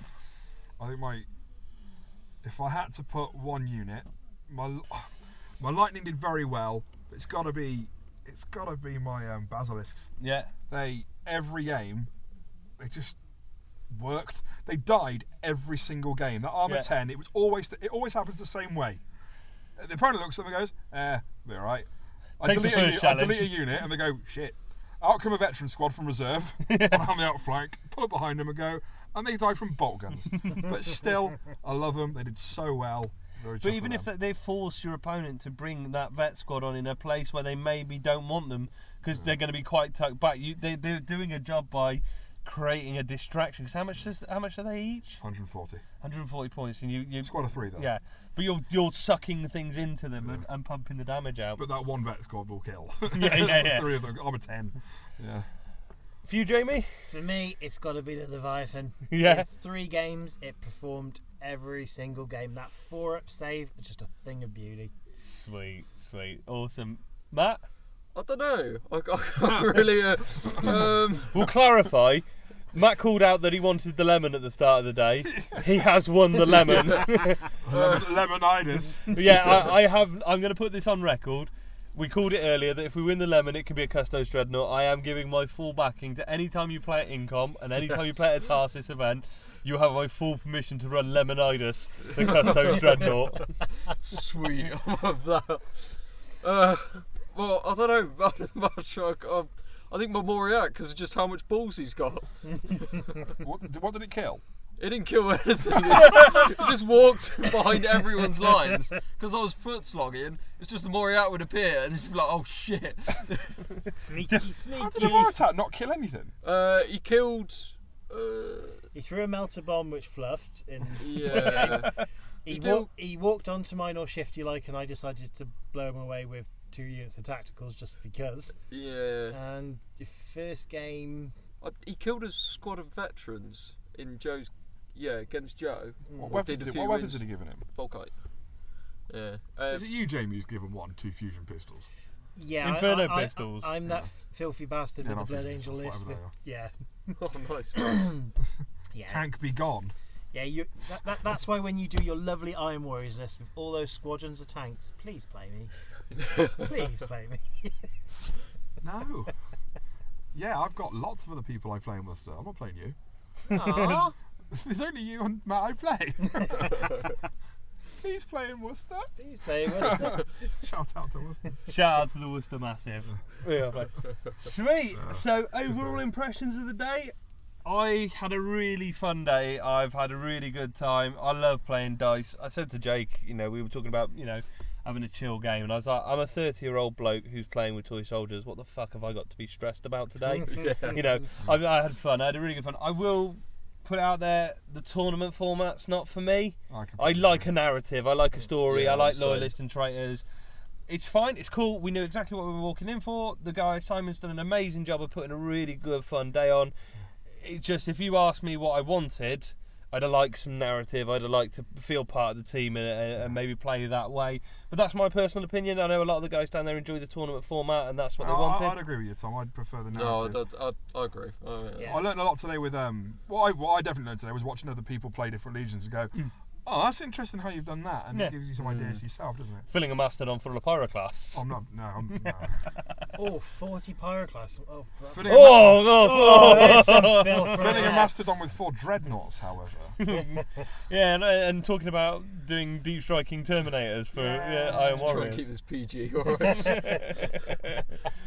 No, it was good fun. So yeah, I think we're all in agreement. It was good fun day. It could have maybe done with a bit more. Well, we'd have preferred some narrative. Well, we all took it as a play day, didn't we? Yeah, we all took it as a organised play rather than we didn't go down there to win. We didn't go down there with a list we'd perfected or anything. We went with a list to enjoy. Yeah. Otherwise, I would not have been running Perturabo. So I took home best painted for single model. Matt took home the lemon. Jamie placed fourth. Fourth, which is pretty cool. Where did you place it, Sam? First, yeah. Nobody can prove you wrong. Well, Sam came first, but which one? Which one? No, I can't So it was cool. Met some cool people. Met people that I've chatted to on the internet. Sam, who actually won, is the Iron 10th of Isfan. I think that's his blog, the Iron 10th of Isfan. He's definitely on our Instagram and stuff. But he was aware of all of us, wasn't he? Yeah, it was cool to see him and meet, and a lot of people, chat to people, met some listeners and stuff, which was quite fun. And shared about some of the events we're running as well, haven't we? Yeah, we've got a couple of things coming up in the pipeline. Me and Sam have got an event coming up, which I think I've mentioned before. Obviously, there's other Tarsis events in the pipeline. This is weird because I know this is coming in the show before I talk about the clothes, and I know where the clothes has got in it, and I recorded the clothes yesterday quite drunk, so keep your ears peeled. You'll go. Fuck, this is the first section, so there's another section and then the close, and there's more Tarsis. There's Tarsis talk in the end, so keep your ears peeled for that. But yeah, I had a good fun day. You guys have fun? Yeah, great awesome. fun. Yeah. Sweet. Cheers, guys. Let's try and get back in the next hour and a half without me crashing the car. Woohoo! That'll be a good deal. Lord Marshal Great, sir. Legion reinforcements now visible on the left flank. Ah, about time. The wolves, I see. No, sir. Ultramarines, sir. But they're wearing grey, Proclamator Fennec. Fox message said new recruits, sir. No time to paint armour. All Legion reinforcements to the right, sir. Thank you, Fennec. Good to see the scars correctly presented. Sorry, sir. It's more Ultramarines. You issue armour. Prime white. No time to paint, sir. Shocking. At least the Raven Guard are in black armour. Sorry, sir. That's more Ultramarines. For Emperor's sake, box them and find out why. Yes, sir. Apparently, also new armour, sir. But the sergeant says it's okay. Their eye lenses are red, and the bolt guns are silver. He said 3 colours minimum, sir. What the? Get on the Vox now and tell them to contact Miniature Realm Studio. Miniature Realm Studio, sir. Yes, Fennec. Miniature Realm Studio offers a commission painting service, competitive rates, and a range of painting standards to suit most budgets and requirements. Yes, sir. Very good, sir. I suppose they do say that fully painted is for closers. What does that even mean, Fennec? I don't know, sir. No one really does, sir. Miniature Realms Studio can be found on Facebook, on Twitter at Miniature Realms, on Instagram at Miniature Realms Studio, or just drop Stuart an email at miniaturerealmsstudio@gmail.com. So welcome back after that little break there. So we're here to talk through our final segment of the day, so our hobby segment, our second hobby segment after the one in the last episode. And today we're going to cover weathering, as we mentioned a little bit earlier on. So we nearly started talking about it earlier and had to stop ourselves in the intro a little bit there. But I think one of the reasons that people ask so often about weathering is because if they've come from other GW systems, you don't tend to see it. The heavy metal style is very clean, very precise, and you don't seem to see that kind of military modelling style and aesthetic so much. I think if you've played other games, if you've come from things like bolt action and things like that, then you maybe have done a bit of weathering before. I've done it quite a lot on a lot of the systems I've done, just because I find it's a technique that's easy. I think I might have mentioned quite a few casts again. I used to hate painting black boots and things when Tom was just hurt himself or dropped something. Blood for the blood god. Blood for the blood god. I've just chopped my thumb Hobbing open. in the background. But I think I've done it for ages. I used to find it a way to, if I'm painting large units, especially on the commission basis for large units of inventory, and you want to get them good on the tabletop for a reasonable price for the customer, and you don't want to be highlighting black boots, then sometimes using a sort of a very, very dark grey, washing with black, but then using POWs and things to add textures is a really quick way to make the model give a good 3D element to it. But so I think that's why people are asking the question, because they're not overly familiar with it. But what is weathering to you, Tom? Fucking up all the shit that I've painted and covering all my mistakes. No. It's the art of, if you look at things that interact in the real world. I mean, one of my best sources of references when I'm thinking about weathering, especially for dirt, is my car. I do a lot of miles for work, and especially this time of year, my car gets dirty, and you get a build up of dirt and muck and road and those things. And I love the heavy metal style of painting because I can see it as a technique. It's fantastic. You know, they're so crisp and clean and smart. Weathering is kind of taking that crisp and clean model and making it look like it exists in the world. You know, bring it into it. You look at soldiers that've been out on parade, on the parade ground, and they're shiny. Go and look at the soldiers in the Somme who've been slogging in the shit for 3 weeks. They're covered in mud. Things are dirty. They've interacted with the environment they're in, and while they have made their impact on the environment has impacted on the model as well. Now, if you go and look at combat, and swords and blades and things exploding and chipping and hitting you, it's that interaction. It's putting that model into the world it exists, and it is interacting with the environment, and it gives it that sense of, I don't want to say realism, because quite a lot of the weathering we do is a little exaggerated, really, and it doesn't, and there's artistic license to make things look cool, but it's giving it that sense of it exists within a world. Yeah, I'd agree with that. I think like I said before, it's not. I appreciate the heavy metal style of painting, especially for showpieces and things. But in terms of an army on the tabletop, I don't like that GW Studio Ultramarines army looking on the towers. It's not that kind of style. I don't like that. Anything like that. I think it's a little bit too clean, considering they're supposed to be a fighting force. So I've always been attracted to sort of that more sort of weathered look. I quite like it when the weathering is painted on. That's a different skill. But when someone paints the scratches on, there's lots of different ways of doing things. But I like the fact that they've actually tried to make the armour look weathered and worn, even if it's in a very clean way. So it doesn't necessarily have to be dirty or messy. I think that's one of the mistakes, is you actually make things too dirty and messy. But I definitely like it, and I like the aesthetic, and it's one of the things that attracted me to actually modelling and playing Heresy alongside just enjoying the novels, because I could have just read the books, but it was the fact that the game was so different aesthetically than 40k that attracted me to it. I like the 40k universe, but not the modern day look of it. Some of the new models are a bit better, but definitely the aesthetic attracted me. Otherwise, I'd probably just be reading the novels. And for me, playing the games and the rules are last in my kind of list of list of sort of passions for it.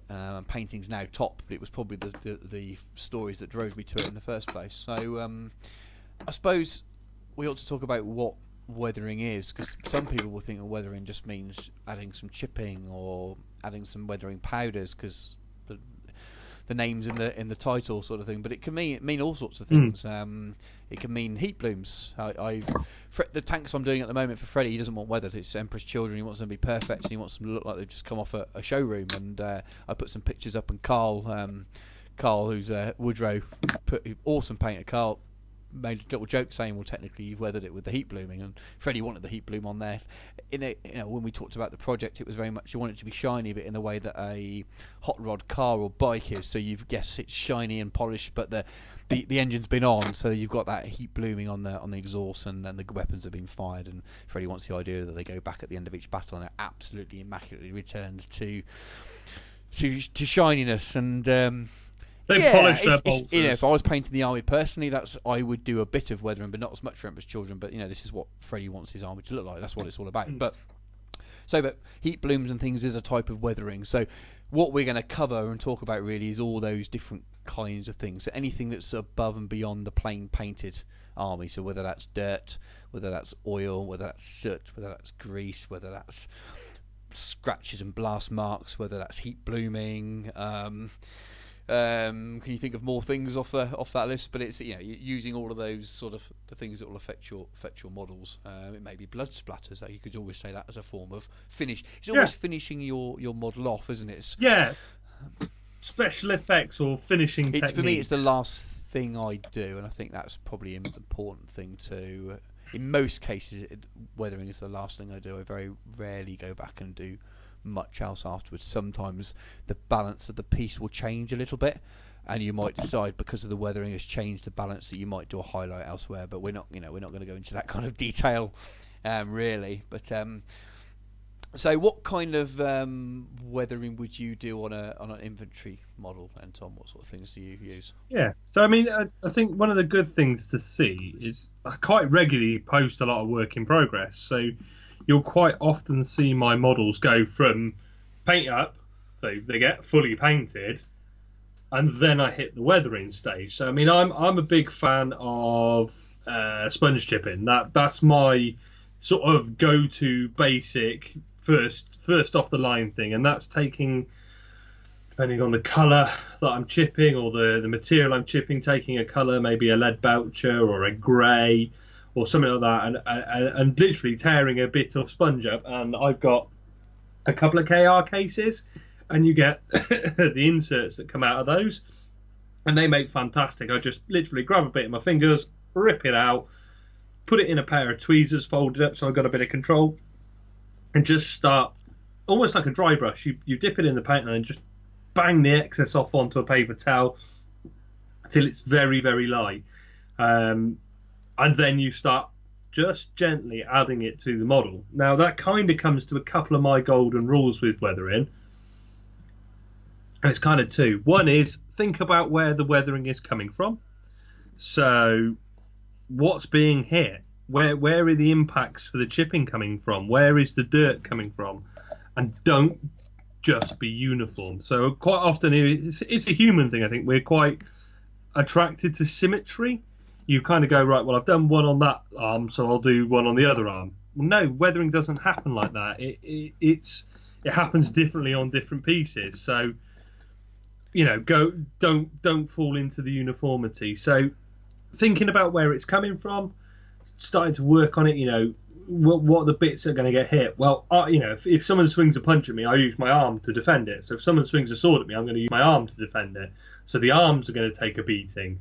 The front of the body, the front of the vehicle, that's where the chipping is coming from. You're not likely to find chipping at the back of a model because there's not stuff hitting it from behind. So that's really my first go-to with infantry. I do a lot of oil washes as well. Now, oil washes is a funny one, isn't it? Do you do much oil washing, Stu? Yes, on most armour. Do you find it's the one where people kind of a bit scared of? Yeah, and I think it's because it's a very new technique to a lot of people, especially if you're used to GW washes. You think, well, what do I need an oil wash for? I also find it's actually really forgiving. If you've got a clean, we'll go into the techniques more in a minute, but it's very easy to mop up stuff that you don't want to be there. Much easier than it is to take away a known oil with a bit of water, which you could also do, but it cleans off really nicely. So if you make a mistake, you can go back and fix it really well. So yeah, I use oil washes a lot. It's actually it's cheaper to make up than GW washes. They do have a slightly different application and use sometimes, but you can use them in similar ways. So I've started to use them quite a lot, especially the more heresy stuff I do. So then more kind of more exposure and requirement to do that more military style of thing. So, and you don't need too many. If you at your most basic, you can go into the works. In the UK this is, and they sell a very, very cheap set of oil colours for about your £2. local art supply store. But if you've never done an oil wash before, you can go and pick for about £2 up a whole set of oil colours, and you probably just use the burnt umber and the black, burnt sienna, and the black for a while. Burnt umber and burnt sienna. Those two are very good. Those two, as well as the black. That might be all you use. You might throw away some of the other colours. But it's cheaper than doing it, going elsewhere. But again, there's cheap places you can pick up. Art shops will do it. The Range, if you have one near you in the UK, you can generally go and pick up some. Trust the internet. Internet as well. And you need that in White Spirit really, and a bit of an older brush, and a bunch of brushes that are your oils brushes, because once you start using them, they get a bit manky, so you'll want a set of brushes, but they don't need to be good brushes, do they? Yeah, just some cheap brushes. I use old brushes that I've used for painting that haven't got to the stage where they'll only become dry brushing brushes, but the tip's no longer there, because you find you don't really need too much. You've got a bit of a point, but nothing that you could do an eyeball with, sort of thing. So it's a bit frayed and a bit well used.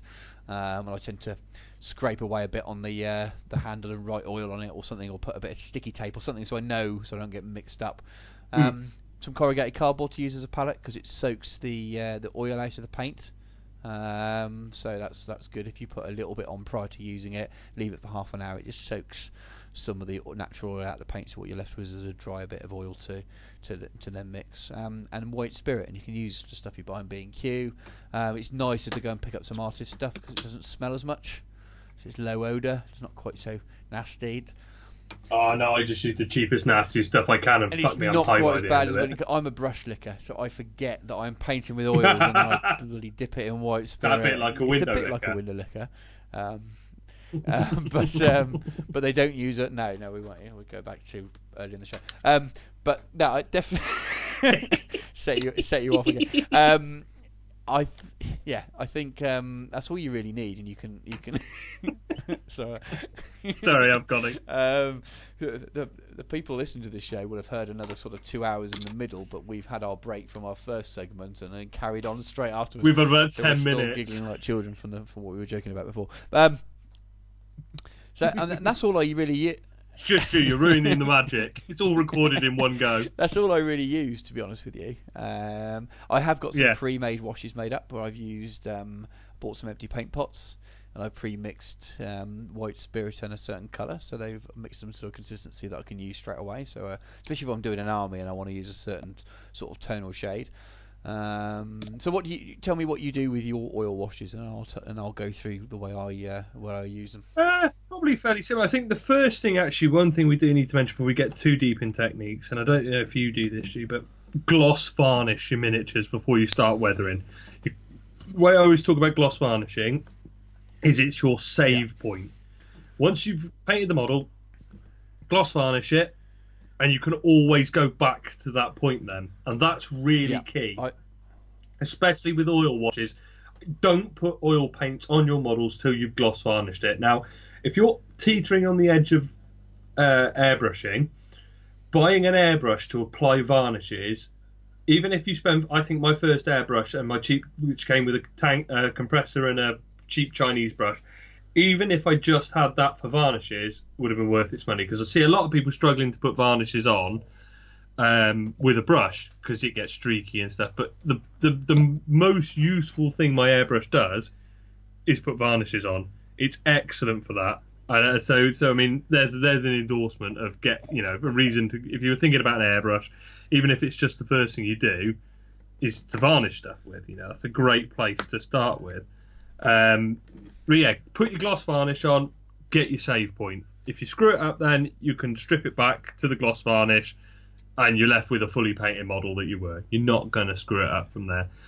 But then I mix up a bit of a concoction of a few different colours to make a. I basically. Have you seen my poo plate, Stu? Your poo plate. I might have seen a picture. Of your. Yeah, I've got a cheap plastic plate that I use as my palette. The colour I've been using for doing my ultramarines, my Calth veteran ultramarines it's basically poo brown. Really sort of light poo brown. So I've been mixing that up on a plate with a few different colours, basically, browns and a few different colours just to keep get it a tone. Mix that up, bit of white spirit, bit of oil paint, mix it all in, make a bit of a stodgy mess, splatter it all over the model, just literally liberally spray it to the bottom half of the legs or the bottom half of the vehicle, wherever it is. Get that all coated on, and then I get another clean brush with white spirit, and I start streaking. So I start then applying white spirit to the wash and dragging it down. And that white spirit starts to clean off the oil paint. So it basically starts removing it. So it's an interesting one because it's like the opposite of painting. Whereas painting, you're adding stuff to it. What you do with oil washes is you taking it away. So you're adding all this oil paint over it, and then you're using your white spirit to remove the oils and like erase it almost, and work backwards. So this then starts to fill in the creases and the crevices. So if you're not doing it for dirt, you're actually doing an oil wash, say to give it like a Null oil wash, a black oil wash. You're cleaning it off from the big plates to expose, leave it in the recesses. And I'm doing that with the dirt. I'm streaking it down, letting it run down, dragging it down so that it feels like it's been running down the legs, it's been running down the body, and erasing it back. And yeah, I just keep doing that till I'm basically satisfied I've ruined my model. Yeah.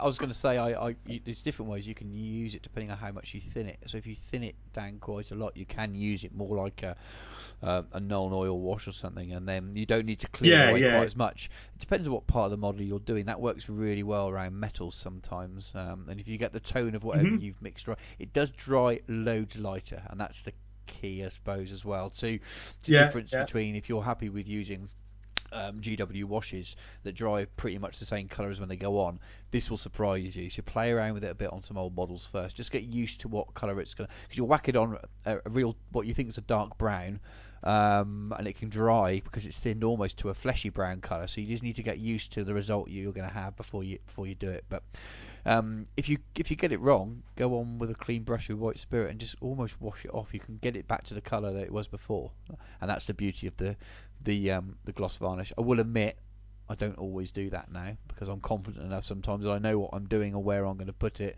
I'll only gloss varnish at that stage if I need to, but I do most of the time. I say it's probably maybe 50-50, but it definitely the official way to do it and the right way to do it is to do a gloss varnish first.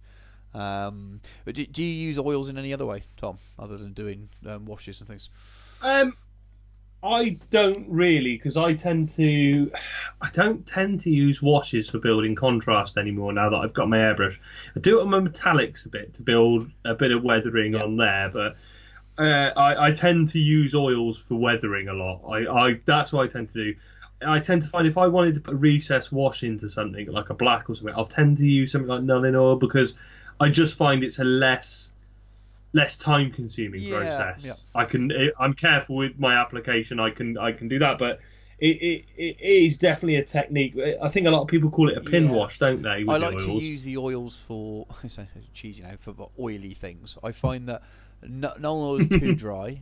I find the gloss Null oil, which I've been trying after chatting to you the other day, it's fine, but it's almost too shiny. So if you want that kind of almost satin sheen that you get to something that's oily, I think for me that the oil wash does the best for that, especially on sort of mechanical parts and things. The other way I use oil paints is for like spot streaking, which you can also do with powders, and we'll come on to this later. But you can add a little dot of oil paint, and then using white spirit streak down from that dot. Now it's very hard to describe on audio. There's loads and loads of videos on YouTube to go and have a look at this, but especially on the you want to look at military modelling stuff. You will see the odd example on sort of on 40k tanks and 30k stuff, but most of the stuff you'll pick up from military modelling. But say you got a rust spot or you've got a dirt spot, put a little dot of it, wet white spirit, and just drag straight down from that, and you get a nice sort of what looks like a natural kind of rust spot where the rain or moisture or something and the water's just run down over time. And I think it was in the latest White Dwarf actually. I saw them doing a similar scheme. So if you don't want to go and use oils straight away, I saw them doing a similar process. This won't work for washes, but it works for streaking with genuine just standard GW paints and Lamium medium. They were doing it on some pipes in the latest White Dwarf. They were covering the area with Lamium medium, putting a thin line of a colour along the top of the pipe, and then when the Lamium medium is still wet, taking a brush and just streaking down. So go and flick through your White Dwarf if you got it. You'll find that page, and they do quite a few different examples of how to weather the piping, the 40k scenery piping. I've never done it like that before, but it just shows you can do that kind of streaking without powders or without oils. But I mean, your Agrax Earth Crusade is a burnt umber wash. That's all Agrax is. It's a burnt umber wash. So the colours in the washes are there. You know, the right colours are there. It's just it's mixed with it's a water-based thing, and it behaves differently to the. Yeah, but the colours are there, and if you want to try these colour ideas first with those GW washes, you can do it. You, like Stu says, you probably won't get the same result because the texture and the finish is different, but it's gonna be it's gonna give you an idea of what you're doing. Now, we mentioned military modelling. I read a lot of military modelling websites and books now because they are the kings of weathering. They are really, really good places to start. A company like MIG make a lot. Heavy chipping fluid is one of my favourites. Stuff like that. They do a lot of stuff like that, which is great. But there are some more resource books close to home. Imperial Armour Volume 1, Model Masterclass Volume 1. It's been around a while. It is a fantastic book. It's a bit dated now, especially some of the products in it and the things in there. But most of those weathering techniques are in there. And I think if you ask Mr. Kane, he will tell you quite happily that is the book that changed his painting style overnight. That's what changed him from an heavy metal painter to the very, let's say the Forge World style of painting, which, if you listen to Matt, that's his style of painting. But, I think he just learned from somebody else, and he's standing on some giant shoulders. No, but it's that the Forge World style, and it did start from the Imperial Armour book. It's that much more military modelling style. So there's that. Powders, you've mentioned powders a couple of times, Stu. What are powders and how the crap do you use them? Because I think we use them quite differently. Well, there are lots of different ways to use them. There's two main ways I use them, but they are just dried pigment, effectively. So, so it's dried paint, the paint without the medium added. Where would I get this crap lots of from? Places. So Forge World sell them. They're slightly overpriced probably for what you get compared to its competitors. I see no reason to buy them directly from Forge World unless you've already put a big order in. I use a mixture of Vallejo and Secret Weapon stuff. MIG makes them as well. I think there's probably more out there as well. Can you think of any other manufacturers that do it? Scale 75 have got some out now as well. They've got a set. Yeah, I think if they're making paint, because all they do is they get their paint and they dry the pigment out of it. So anybody making paint pretty much has a crack at these. So what do I use them for? I brush them on dry a lot to add that kind of dusty, dried dirt effect to tracks, definitely to boots. There's very rarely a model, even whether it's heresy related or not, that I will paint now without adding some level of texture to the sort of boots or the bottom of shields or bottom of cloaks and things, using a bit of powders. And if the model's on a base and it's just around that kind of area, don't tend to rub off as well, which we'll come back to in a minute, because there's a problem with powders. Yeah, she likes to come back to rubbing I them off. do. There's a problem with powders and sealing them, which we'll come back to in a minute. The other thing, while it's still fresh in mind, you can use them to work very much like I said about with spotting the oil and streaking. So you can can flick bits of powder onto a model and then seal them on by dabbing white spirit on, and then also drag down with your brush with a wet white spirit on and make it look like a streak. And again, that will do the same thing. I prefer doing that with oil because I find I've got more control, and it stays on the model better, because powders come off, don't they? So what do you do with powders that are different to what I do with them? I use them as only a very final touch, and I actually only use them now for display models because they rub off. My army is a gaming army, and my models are built and painted to go on the tabletop and play the game. Very much so. That's my army. And powders rub off because, I mean, you might disagree, Stu, but I've found no way of sealing powders on there properly you can't seal it. without losing the 3D texture. And that's what they're there for. They're there to build texture. So, we paint a lot of this oil washes and dirt and stuff onto the model, and it's all flat because it's paint. Whereas we all know dirt's not flat. I mean, my walking boots that I walk the dog in, I mean, there's all kinds of lumps of shit on those in all kinds of various places. Mud builds up in sections. So it's got a 3D texture to it, and that's what I use powders for. I dab them on, I use a little bit of white spirit to seal it, and that's it. And they just sit on there then, and they're there to build the texture. And my gaming models, everything, all of them, the powders have rubbed off on them. They've all come off because they're not sealed on. Anything that seals them on, I find, flattens them. So it loses that 3D effect. Now, when I very first started getting into weathering, I used to use the Forge World's Black Soot. And I put isopropyl alcohol on it to seal it. And that's what I was told was the way to do it. And it just turned it into a chalky paint, which, to be fair, doesn't look too bad. Because when it dries, it's a wash, isn't it? Even matter than scale. It's just a very, very matte paint. But I find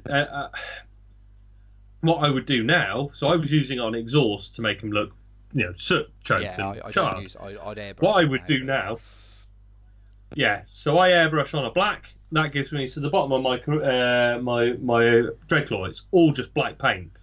Now, if I was going in for display, I then add a lot of that powder over the top with a little bit of something to hold it in place, to give it that 3D texture of soot and smoke building up. But it wouldn't make the colour, so it all adds on top of the dirt and the colour and whatever colour it's on there. And that's what I use powders for now. That's what I think. Actually, you could probably use a little combination, especially on smaller models, to maybe flatten the powder out a little bit to give you that chalky, very, very matte kind of look to it. Yeah, but I think you would still then want to go back with the powder to give it that 3D texture, and that's really what I find the powders are there for, is to give you the texture. If I'm building up layers of powders and I want them to look clumped, then I totally agree. Sometimes I use it just to look like you've walked through like a dusty, the kind of really fine dust that sort of stains your clothes without actually adding lumps. Yeah, like when you've been on the desert it's that all the kind time. of thing. It works with sort of a dry orange, that kind of riser kind of effect. When I put it on boots and things, it's generally a brown, just to make it look like sort of a dried texture. But I totally get what you mean. If you want it to look like lumpy, dried on thick mud or even wet mud, it's gonna come off and you can't do it. And I tend to only use unsealed powders as a very kind of a dusting, just to kind of almost look like it's stained, dry staining. And yes, the easiest way to get that effect is to if you've got an airbrush, to do it with do that similar kind of shade with an airbrush first, and then add it on top. But if you want it to look thick or wet or something, you're probably better off using a different method to do that. apart from display models, of course. But yeah, I find on him Yeah, the on stuff I'm inventory, going to if do it's for around Golden their Demon. boots and it's looking dry and not clumped, it tends to stay on there long enough that it's not an issue. But you play every week. I don't get to play every week because Yeah, exactly. My models are handled day in, day, 2 or 3 times a week. I get models in and out, and it does just rub off. I tend to quite like using powders on bases, so I find them quite good for tying a base to a body. So I'll spread. What I'll quite often do is I quite often paint my bases separately from my models, and then I mount them up on the base. So I'll tend to do the powders once I've mounted them up, because I'm sprinkling the powder over it, and it does just give it that tie quite often into the model and into the base, and it can form that kind of link between the two. Especially when what you want to do with your bases is build contrast. So my ultramarines are blue and white and gold, quite bright colours. So my bases on my ultramarine are grey and black and dark, and it builds contrast between the two. But the powder I use, which matches the dirt, ties the two things together and does give them that consistency. Then they don't jar with each other. The contrast, it just keeps that, it smooths the contrast line between the two of them quite well. I agree. I tend to do it when they're already stuck to their bases. It's very much a finishing thing, and it makes it. It's the last touch, like isn't it? Walking through the environment that's caused the dirt on their feet. There's no point in doing it separately. Yeah. So moving on from powders, then, there are other ways to do sort of weathering. So what about chipping? So there's different ways of doing chipping. Yeah, I've sort of talked about sponge. We talked about sponge. There's other ways of doing chipping on armour. So we've both used one. It's almost the same technique, but different ways of doing it. And I use both. But if you talk about using the lovely chipping fluid, and I'll talk about hairspray. So you go for explain to the listeners how you use the chipping fluid. Chipping fluid. So I use this where I'm putting, and I think this is where I differ in my approach, where I use it from you as well as the method. So quite often if I'm putting stripes or things on, so like my Storm Eagle's got white stripes on the blue wings. Vallejo? No, not Vallejo. What the fuck is the company? Where's my chipping fluid? AK Interactive, that's the bad boys. AK Interactive make heavy chipping fluid, and there are others available, and I know people use others. I personally have not used anything else other than that. But I lay the base colour down so the blue goes down. I then gloss varnish it. I'll then mask off the area that I want to put a stripe down. I'll then apply heavy chipping fluid. Let that dry, maybe 1 or 2 coats. Let that dry. I then put the secondary colour over it, so the white stripe would then go on. Let that dry. So you've got a white stripe. Now, heavy chipping fluid and other chipping fluids react to water. So once you add water to them, they'll start to lift and come off. And if you were to actually blanket the whole thing in water, you could lift that entire striped paint off. So what I start doing is I start attacking the striped area with a cotton bud or maybe a brush or a sharp edge or something that's wet. And it will just start flaking it away, and it starts to make it look like it's been chipped. So somebody's come along with their spray gun in the warehouse.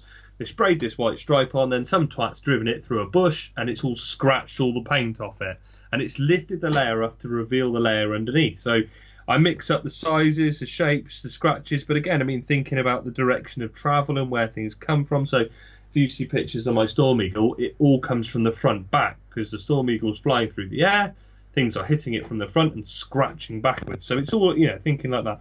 And that's what I use heavy chipping fluid. Now, I think you do the hairspray technique, and you do it ever so slightly different to me to maybe achieve what I'm doing with my sponge chipping and my heavy chipping fluid in one step, if that's right, Stu? Yeah, I think it depends on the application. If I was going to do a stripe like you were talking about, then I would use the chipping fluid. If I'm doing a large area, so this would work really well if you were using a Death Star armor. You want it to really down and dirty and heavily chipped. And this is the method that they talked about in the early modelling masterclass books as well. But it's using hairspray to do the same thing effectively. I know I'm not a scientist, but I believe that it's the similar chemical in the chipping fluid that does the same job. But it's having a base coat. So I used this method on my Imperial Fist tanks. I was trying to get them done quickly. I've used it on the infantry a lot as well. But I gave a base coat of a metal, so it was almost like the metal armour, and then sprayed it with hairspray all over. And then I've done my airbrushed layers of the yellow paint, and then I've done the same thing as Tom. Use water in areas with a brush to chip away, and it just comes off looking really naturally. So it's effectively the same process, but if you're doing the hairspray does the same job. If you're doing a large area, it's cheaper. And you can use the cheapest of cheap hairsprays out there. I buy the Tesco own brand white can with the blue stripes on top of stuff. It doesn't matter. You don't need to buy anything expensive. It does the same job. Don't go and nick your wife's helmet. I wouldn't. My wife doesn't even use hairspray, so I wouldn't have a clue on brands and things. But it's yeah. Well, I've been in the porn industry. I learned things like that. I'm admitting to a lot of things tonight, aren't I? Their eyes somehow, haven't they? So otherwise. And, yeah. Yeah, when you're jizzing on 15 women, you need to look where you're going. Well, at least. Yeah, sorry, lowering the tone, all that.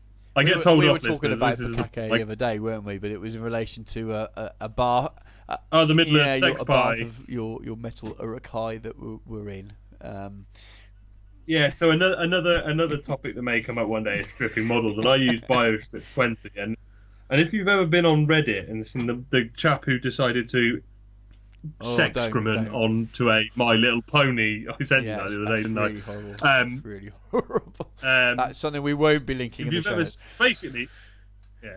If you've ever seen a tub full of jizz, that's what BioStrip looks like when it's poured on. And I'd put a load of Urukai warriors in there to strip, and it looked like someone had put 15 Urukai warriors in there and then had a massive sex party on them. But yeah, why were we talking about Bukake? I'm sure we were doing hairspray chipping a minute ago. Back to hairspray chipping. So sorry. Yes, you have to. Now I've used this quite a lot. I've used it on a War Machine army, which was a War Machine mercenary. They're pirates, and they're big sort of warjacks, and I look like kind of old 1920s divers and things, so they kind of like really heavily weathered, and I used this method with a yellow paint scheme, so I carried it over as a quick method of doing my Imperial Fists. But you have to be careful with it, especially if you hairspray the whole thing like I did. You have to be very careful that once you've chipped off what you want, that you seal it really well afterwards, because as soon as that model gets anywhere near moisture again, that paint's going to continue to chip off, so you have to seal it afterwards. And you want to do that before you do any more painting. You want to do any weathering or anything like that. It's almost the stage you do that stage straight away. You wouldn't do anything else in between. Yeah, I should have said that with the heavy chipping fluid as well. Yeah, once you finish, gloss the fucker again. Well, if you go to our Instagram or the Facebook, Instagram's the best one because it's got more photos. But if you go to the Instagram or the Facebook and look for pictures of Tom's Ultramarines and my Imperial Fist tanks, you will see examples already of the stuff we've talked about. We'll see examples of the white chipping stripes and things off the blue. So you'll see the blue underneath. You see what Tom's done with it, and you'll see the chipping that I've done with the yellow off the sort of silver undercoat. You'll see powders on there. You will see oil washes, and you will see streaks. Especially on if you look at the side shots of my Imperial Fist Spartan, you will see lots of kind of what looks like rust and dirt around the rivets, and then streaks down. That's all done with oil paint, so that'll give you a sort of a visual idea of what I was talking about earlier, using oils to do streaking and things. But you can use it with hairspray. But it's if you're going to do it, if you've got an airbrush and you're going to do small areas like chipping on a stripe rather than chipping all over the whole tank, then use the MK, the MIG interactive stuff. But if you're going to use, if you want to do kind of massive chipping all over the really, really nurgly Death Guard Force or something. Yeah, I think if you were going Death Guard, it's a perfect way of doing it, because you could almost undercoat your model a very dark metal or a brown or something, and then spray it with hairspray, and then put your whites over the top. Yeah. See, the other good thing with hairspray is you can look at the base colour. So you could go silver, base colour is silver, hairspray it, and then paint your colours over it, and you're stripping back to silver. Or I actually saw Legio Cybernetica on Instagram, which I believe is Kim from Powerful Sweden. He actually did a night, and he based it brown or a rusty brown colour, a burnt umber, burnt sienna, rusty brown, and then chip back to that to give it a more rusted look in the chips. That's awesome. So you can play about with those the base colours as well. You could do a late heresy. A post Istvan. Here's a good one to do. Paint the whole thing like salamanders. Hairspray it. Paint it Night Lords, and chip it back to show the green salamanders paint scheme underneath. They've stolen it from Istvan. That they could be really good. You're not going to want to do that with heavy chipping fluid because it's expensive stuff compared to what you can do with hairspray. It works exactly the same way. It's more about the control. It works exactly the same that you'd have from using the airbrush about where you put it. You could do it. You could do it with a stripe. Could do You'd cool have to stuff like heavily that. mask, whereas you could probably just mask off a stripe and make sure you don't spray anywhere you don't want to. So I just stick sort of one layer of masking tape down and bang them off, and it's quick. It's fine. But yeah, I think if I was going to go back and do a heavily, do a Death Guard army something where I was going to really heavily chip it, especially for the tanks, I would definitely look and doing it that way. So. Should we talk about heat blooms? We haven't really talked about heat blooms, have we? I mentioned earlier. What the crap is a heat bloom then? Well, it's the colour that metal would go, I suppose, if it had heat applied to it. So you will see it on exhausts of chrome exhausts on like sort of Harley Davidson motorcycles, on hot rod cars, that kind of stuff. You kind of get those kind of shades of purples and yellows and pinks and reds in there, and you probably just, I don't know, you kind of just assume that you just get used to seeing those kind of things and take it as normal. But when you really start looking at it, the amount of colours, the sort of spectrum of colours you get in there, and it adds a real bit of interest to something that would probably just be a plain metal otherwise. I've done it recently on Freddy's tanks, and there's no other weathering on them, but rather than having a plain silver barrel on something, I thought, well, we're allowed to do heat blooming, let's go for it. So you're adding sort of bands of colour, aren't you? If it's a cylindrical thing, so you're adding bands of different colours that blend together to make it look like the metal has been subject to really high temperatures. Yeah, heat stress is the term it comes, I think, under. I could have just summed up everything I've babbled on about for about yeah. I was going to say, gun barrels, exhausts, anywhere where there's heat applied to metal. So one of the things I have done in the many years is I used to be a fire safety trainer, and we bought some kit once, some training kit, basically to set fire to stuff and do it. And it was stainless steel tubes with a gas pipe under a grill. So I got the new kit, took it outside, set fire to it, ran it, make sure it all works. And the first thing I looked at, I noticed that the metal pipes where the little holes were, where it ignited the gas, obviously there's heat there, and you can see the blooming coming out from that hole where the heat had stressed it. And as anyone knows who's made a cup of tea and left a spoon in it, if you leave a metal spoon in a cup of tea, the end of it gets bloody hot when you try and pick it out, because the heat transfers along the pipe and it moves along, but it will get hotter near the centre first, and that will stress it more, and it will dissipate as it goes outwards. So your heat bloom, your hottest colours, will be at the tip of the gun barrel, or the point where it is subject to the most heat, and then it will dissipate out from there, going through your cooler colours. So there's actually a really good step-by-step in the Horus Heresy Model Masterclass book. They do it on the Volkite Carronade, on the Questorus Knight, the Styrics. Yes, they do, Styrics, and they actually use all the Forge World colours, and I actually bought the Forge World clears to do it, and I did it on my Venator. Now, the first time I did it, and I've been a little unsubtle with the colours. It's quite a big heat bloom, and I think if I went back, I'd be a bit more subtle with it. But the colours gives you an idea there, of what order they come in. But go around and look at heat exhaust in the car park. But every time I think of that, I think of the bloke that was on TV who got caught having sex with cars by sticking his knob in a fucking exhaust, and he burnt the end of his cock off. But so if that's your porn technology idea, no, it's not. We're not going to fund that. We're not going to fund that at all. It's interactive. Everybody loves a bit of burnt bell end. Oh, can you imagine the smell of burnt bell end? Burnt flesh is pretty horrible. Yeah. Okay.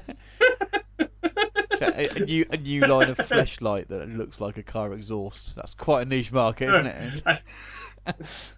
Hey, look, if you can think of it, there's porn of it. There's a rule of the internet. If you can stick any combination of words into the internet followed by the word porn, and there'll be a result.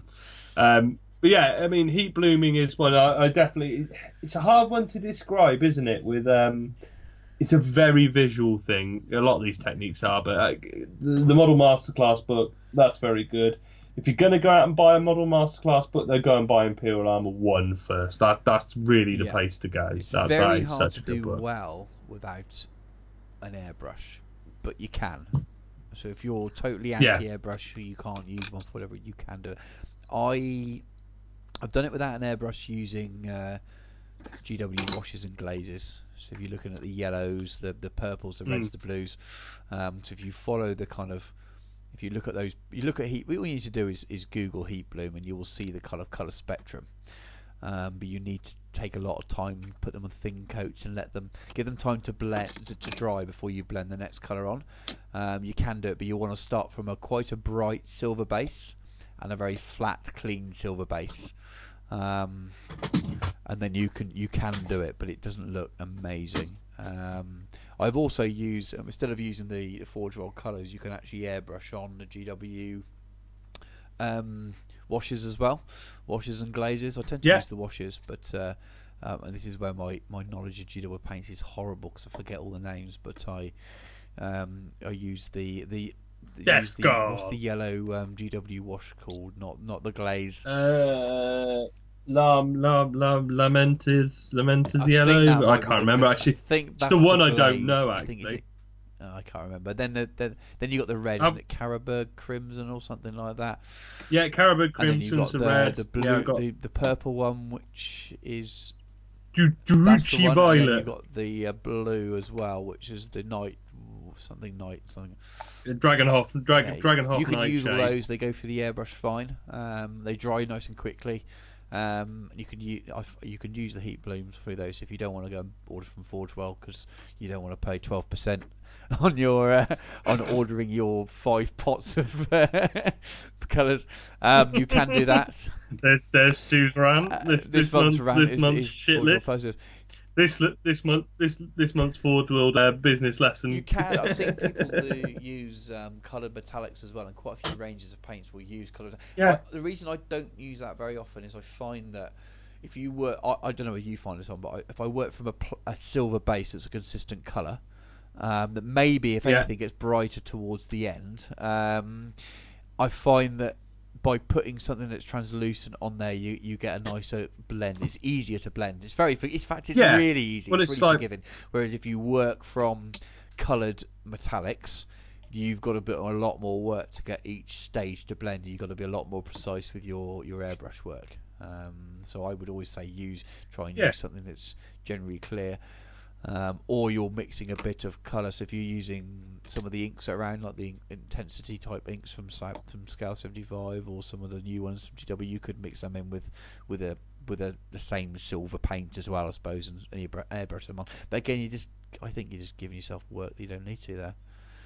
Yeah, it's one of those techniques that anything's achievable without an airbrush. You can do anything without an airbrush.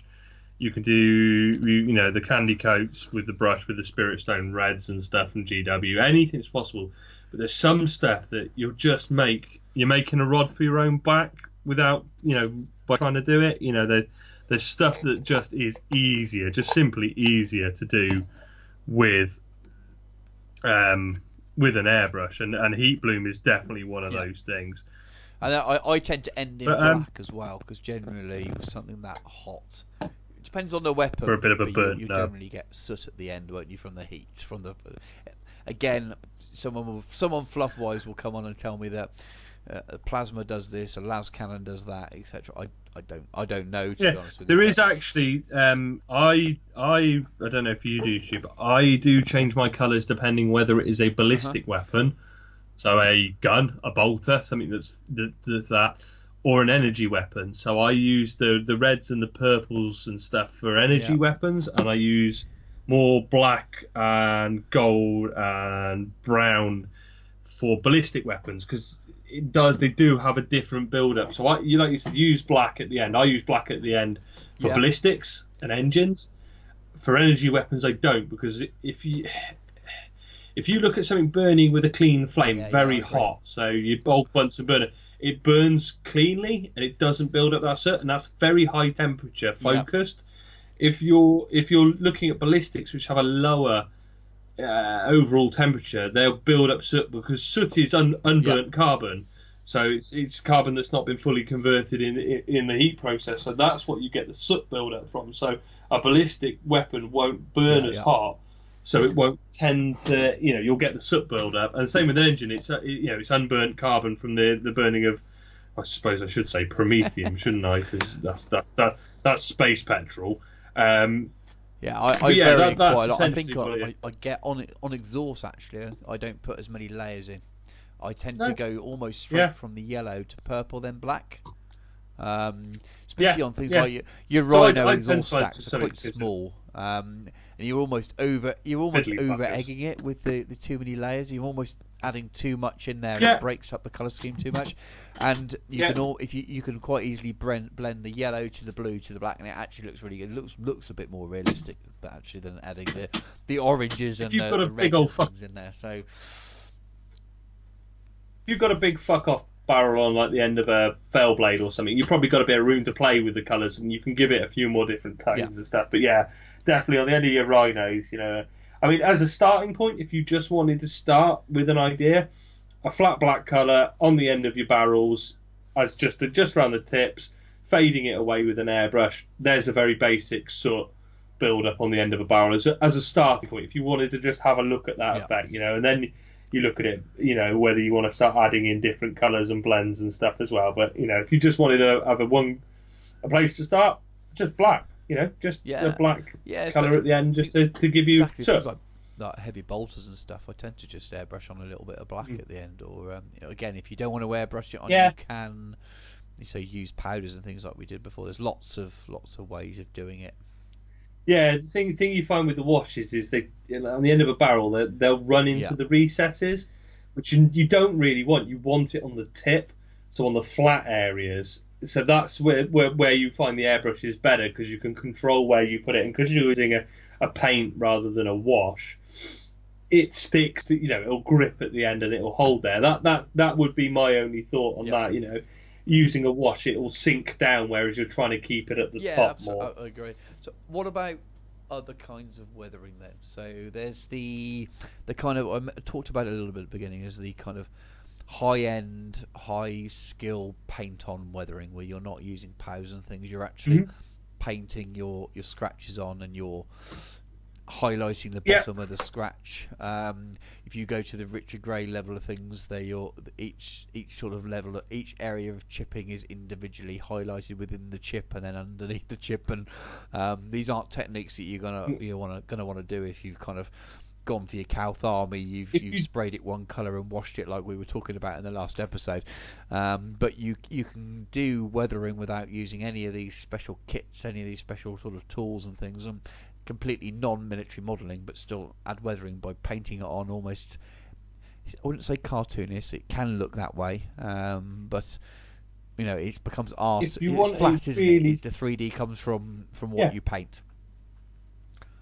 If you are thinking at that level, and you are thinking, you really want to paint on your scratches and things, what's it called? There is a online magazine called Initiative Magazine, that's it. And a certain 3 foot high painter called Andy Wardle does a section in there. He's gonna shout at me because he's 3 foot tall, but he's also 3 foot wide and all muscle. I wonder if he's got a Segway. He doesn't listen. It's all right. I'm all right there. Matt Kane will tell him, and I'm in real trouble then. He does a section in there, and the first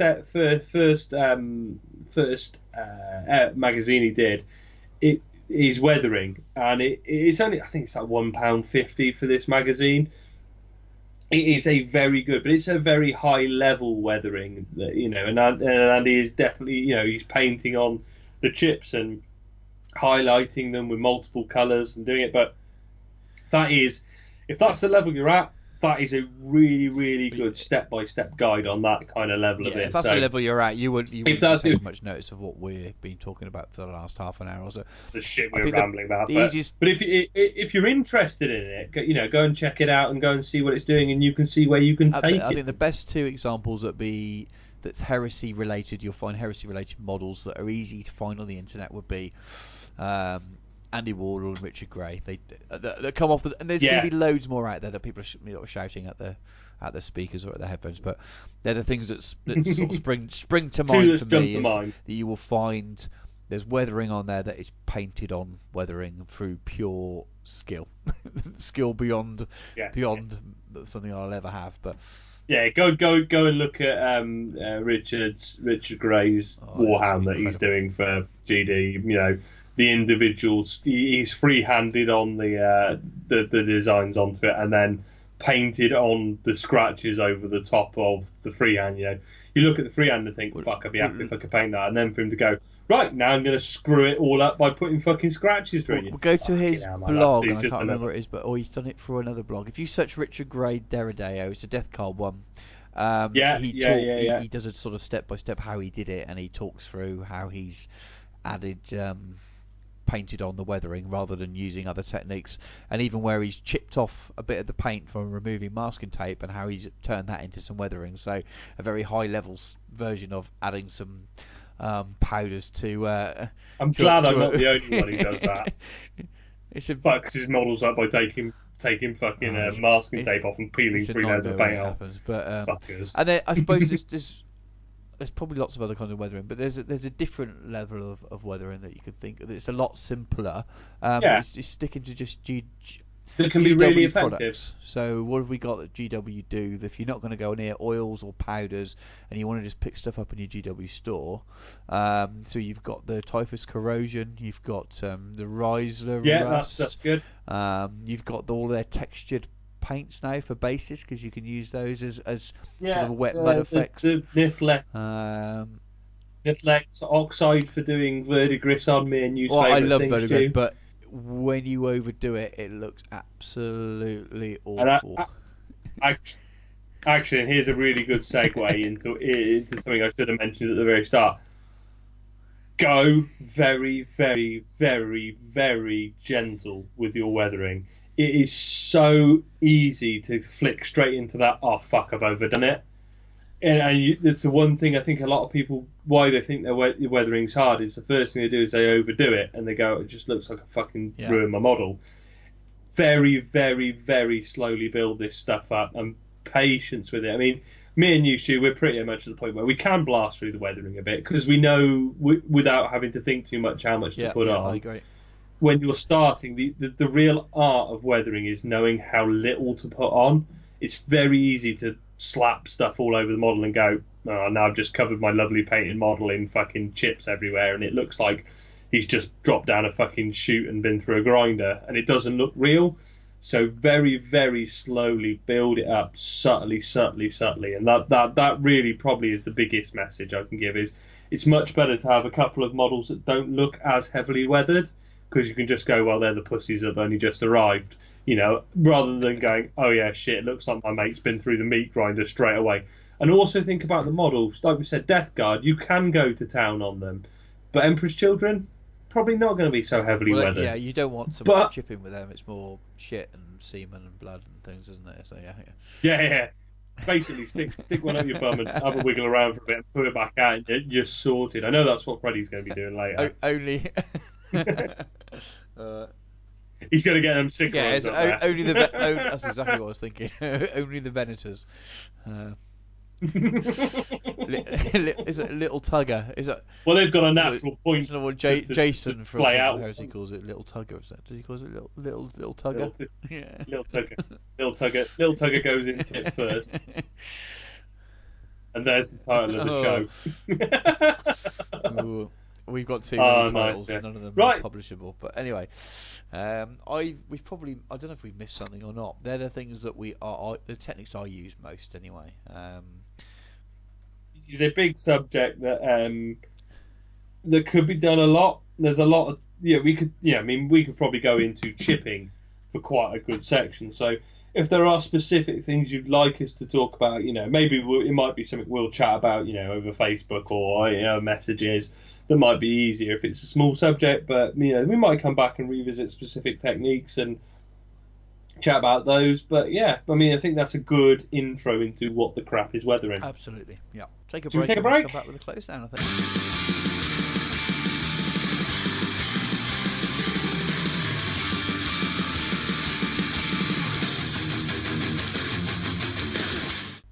Welcome back then, guys, and for the second episode running, I'm still sober enough to actually do the close down for once, so hello, I've made it.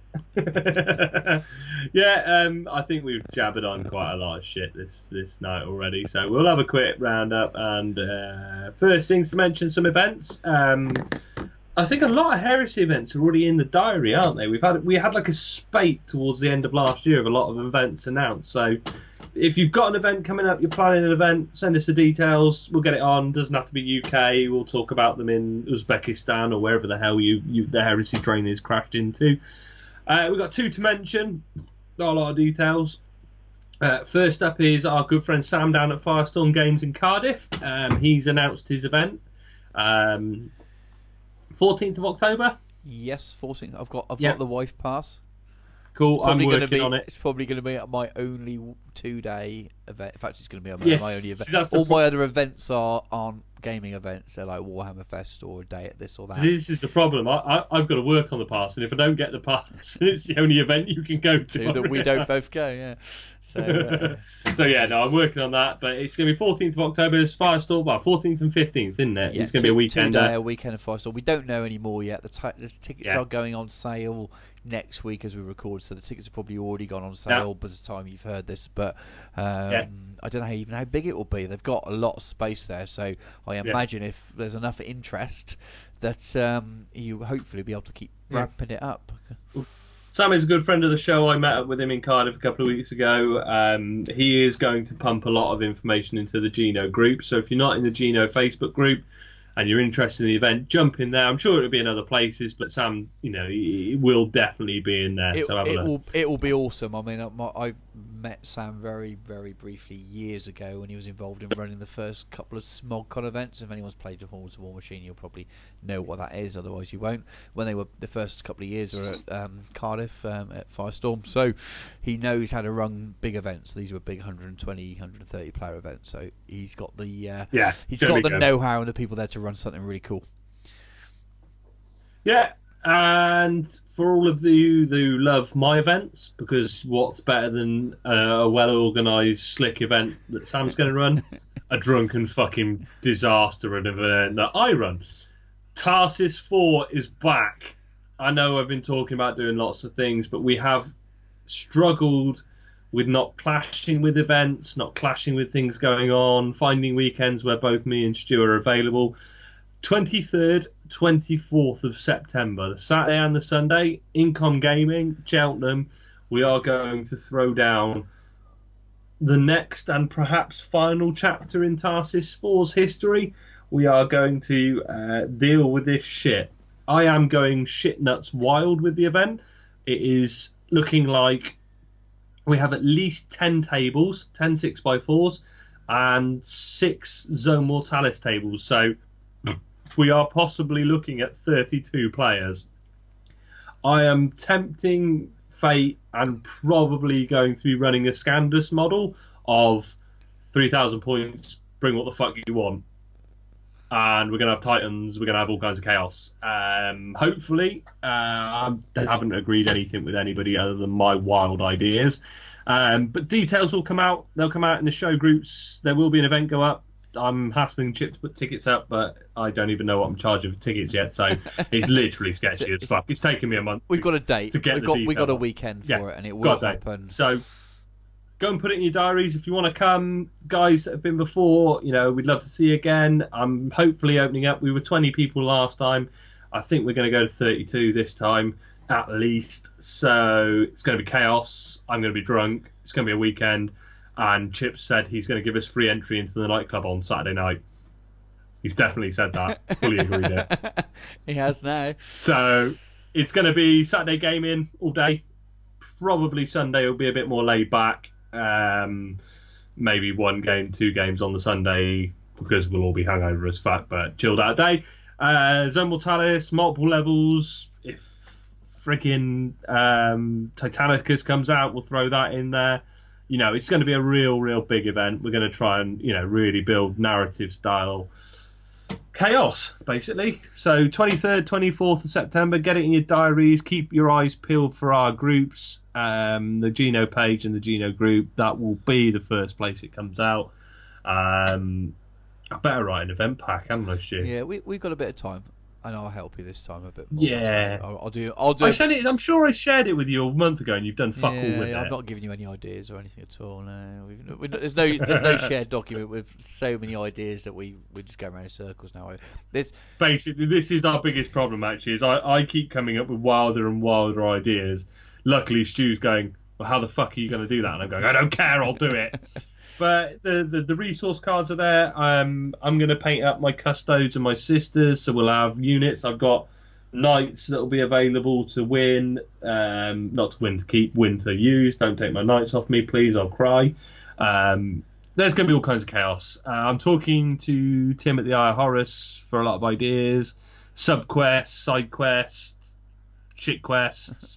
Prizes for bullshitting, all kinds of stuff. You know, we might even throw down a dance contest at some point on the. Do you know what, Stu? That's a brilliant idea. Saturday night in the nightclub, fucking dance competition for victory points for the Traitors versus Loyalists, proper dance off. Fucking throw down on the dance floor to the best indie music. I was going to say, can throw down for this is extra an victory alternative points. club, isn't it? So it's probably doesn't mean dance. No, it means throw down and show your best b-boy moves and spin on your head. Victory points for who can do the most head spins. So yeah, you can kind of see where my head is with this event, can't you? Yeah, well, everyone will enjoy watching you demonstrate what you'd like to see, and then I might be doing head spins between the second and third round, to be perfectly honest. Your head might be yeah, spinning, it's going to be cool. That probably won't be to do with the music. Yeah, so Tarsus is coming up. Get that in the diary. Sons of Heresy, get your diary out. Season 2, you're coming up. Open invitation to everybody around the world. If you want to travel, there's hotels nearby. We're in the centre of Cheltenham, basically. We're in a nightclub. There are 2 hotels that aren't the... Was it There's a massive Premier Inn Stadium? now, brand new Premier Inn over the road from it, isn't it? Right, within a minute's right walk. above. There's a cinema there. Not you want to use that, but there's loads of food places there. There's a Restaurants, brewery pub thing there, which got like a whole menu of real ales and stuff. Really nice place. So do awesome burgers there. So there's lots of really nice stuff really close by. Bring your wife, make a weekend of it. Every wife loves a whole evening on their own in a Premier Inn while you're playing, when you're out clubbing and talking. Tell you what, Cheltenham for shopping. If your wife's like a bit of shopping and your housemates like a bit of shopping, you whatever partner you have, you know, we're not gender specific here. Cheltenham's a cool place to be. There's a lot of history. The Cotswolds are around. There's nice shit about. You know, make a weekend of it. You come and throw some dice. We'll get drunk. I'll probably ruin the event by forgetting things. It'll be awesome. So come on down to Tarsus. So we've done social media, haven't we? I've mentioned everything a load of time. We're on Instagram. Me and Stu post a lot of pictures on Instagram. We do try and share them across. Come and check us out there, G52 Podcast. Facebook group, Facebook page, jump in there, come and like them. There's lots of people posting whips. I post crap. Lots of stuff going on there. Come and jump in there. Twitter, LinkedIn. Business. You've set up a Geno LinkedIn for people there. Yeah, Geno. Yeah. I'm connecting with all the professionals, heresy professionals. I don't know, MySpace, Foursquare. I miss MySpace. That's my generation. MySpace. I learned to do HTML on MySpace. I was a proper emo kid, massively heavily cut. I used to get loads of women pictures. on MySpace. That was like a acceptable dating thing in the mid 2000s. Oh yeah. Definitely. Early 2000s maybe. Facebook isn't that good for dating. MySpace, you could just add that random was the girls key. Was that instead of a MySpace? message. You could comment on someone you've never met before, but they like one band you liked, and that would be it. That would be the end. Facebook, like, why are you messaging me? You psycho. Your photos total lols raw. Yeah, Facebook don't do that. It's considered creepy when they add small girls. People don't like it when I comment on their pictures of "Hi, I love you." Hi, You are I the love Rolf you. Harris of the G52. That's clearly living up to that. I might well be. Better go and tie your kangaroo down, Stu. Anyway, this is descending into Madness. So you've made it. You've before I clearly start made going it into to the too close little- down, but you shouldn't have, and you shouldn't be here. Yeah, check out all the other boys on the Heresy podcasts. Go and check out the other Heresy media contents. The Warhammer, no, what's it? 30k TV. Yes, What's the Forgotten Legion's new channel? Have they put any videos out yet, or is it just still? Yeah, they've done one. It's on stream or Twitch or one of them shitters. You got David on YouTube with the 30k channel, and they've just released 30k TV. I think I think it's not right. It's the TFL guys, isn't it? I've read. It's the TFL guys, and Michael is TFL, and there's a link there. But yeah, there's lots of Heresy content being produced now, which is pretty good. Go and check them all out. I mean, I think the links for all the podcasts are in our show notes. Most of them are on there. We're all up to date. Even the new guys, Max and Paddy, are in there with their. Max and Paddy's Road to Ullanor. Shit, why didn't they call it that? Max and Paddy's Road to Ullanor. Screw your Road to Terror. It's Max and Paddy's Road to Ullanor. That's it. I never call. I always refer to Peter Arbo as Peter Turbo, and I'm now only ever referring to that to the Road to Terror as Max and Paddy's Road to. They vetoed the first name anyway, just to do with drink driving or something. It wasn't. Max and Paddy's Road to Ullanor. There we go. Sweet. There we go. Go and check out Max and Paddy's Road to Ullanor. Go and give them a go. Do you want any more madness, or shall I go to bed now? I've got to be up in 6 hours and 10 minutes to drive people to Salisbury. I think. Salisbury State. State. To bed. I better go to bed. I've still got half a beer to finish. I'll neck that and go You're to not bed. driving That'll in be 6 good. hours, obviously. If you're still drinking, that'd be terrible. That would be. No, terrible. I am. No. I've got my chauffeur. Giles is driving me. Giles, the heresy chauffeur. Tim may want a heresy Learjet. I've got a heresy chauffeur. Right, on that note, I'm going. Goodbye.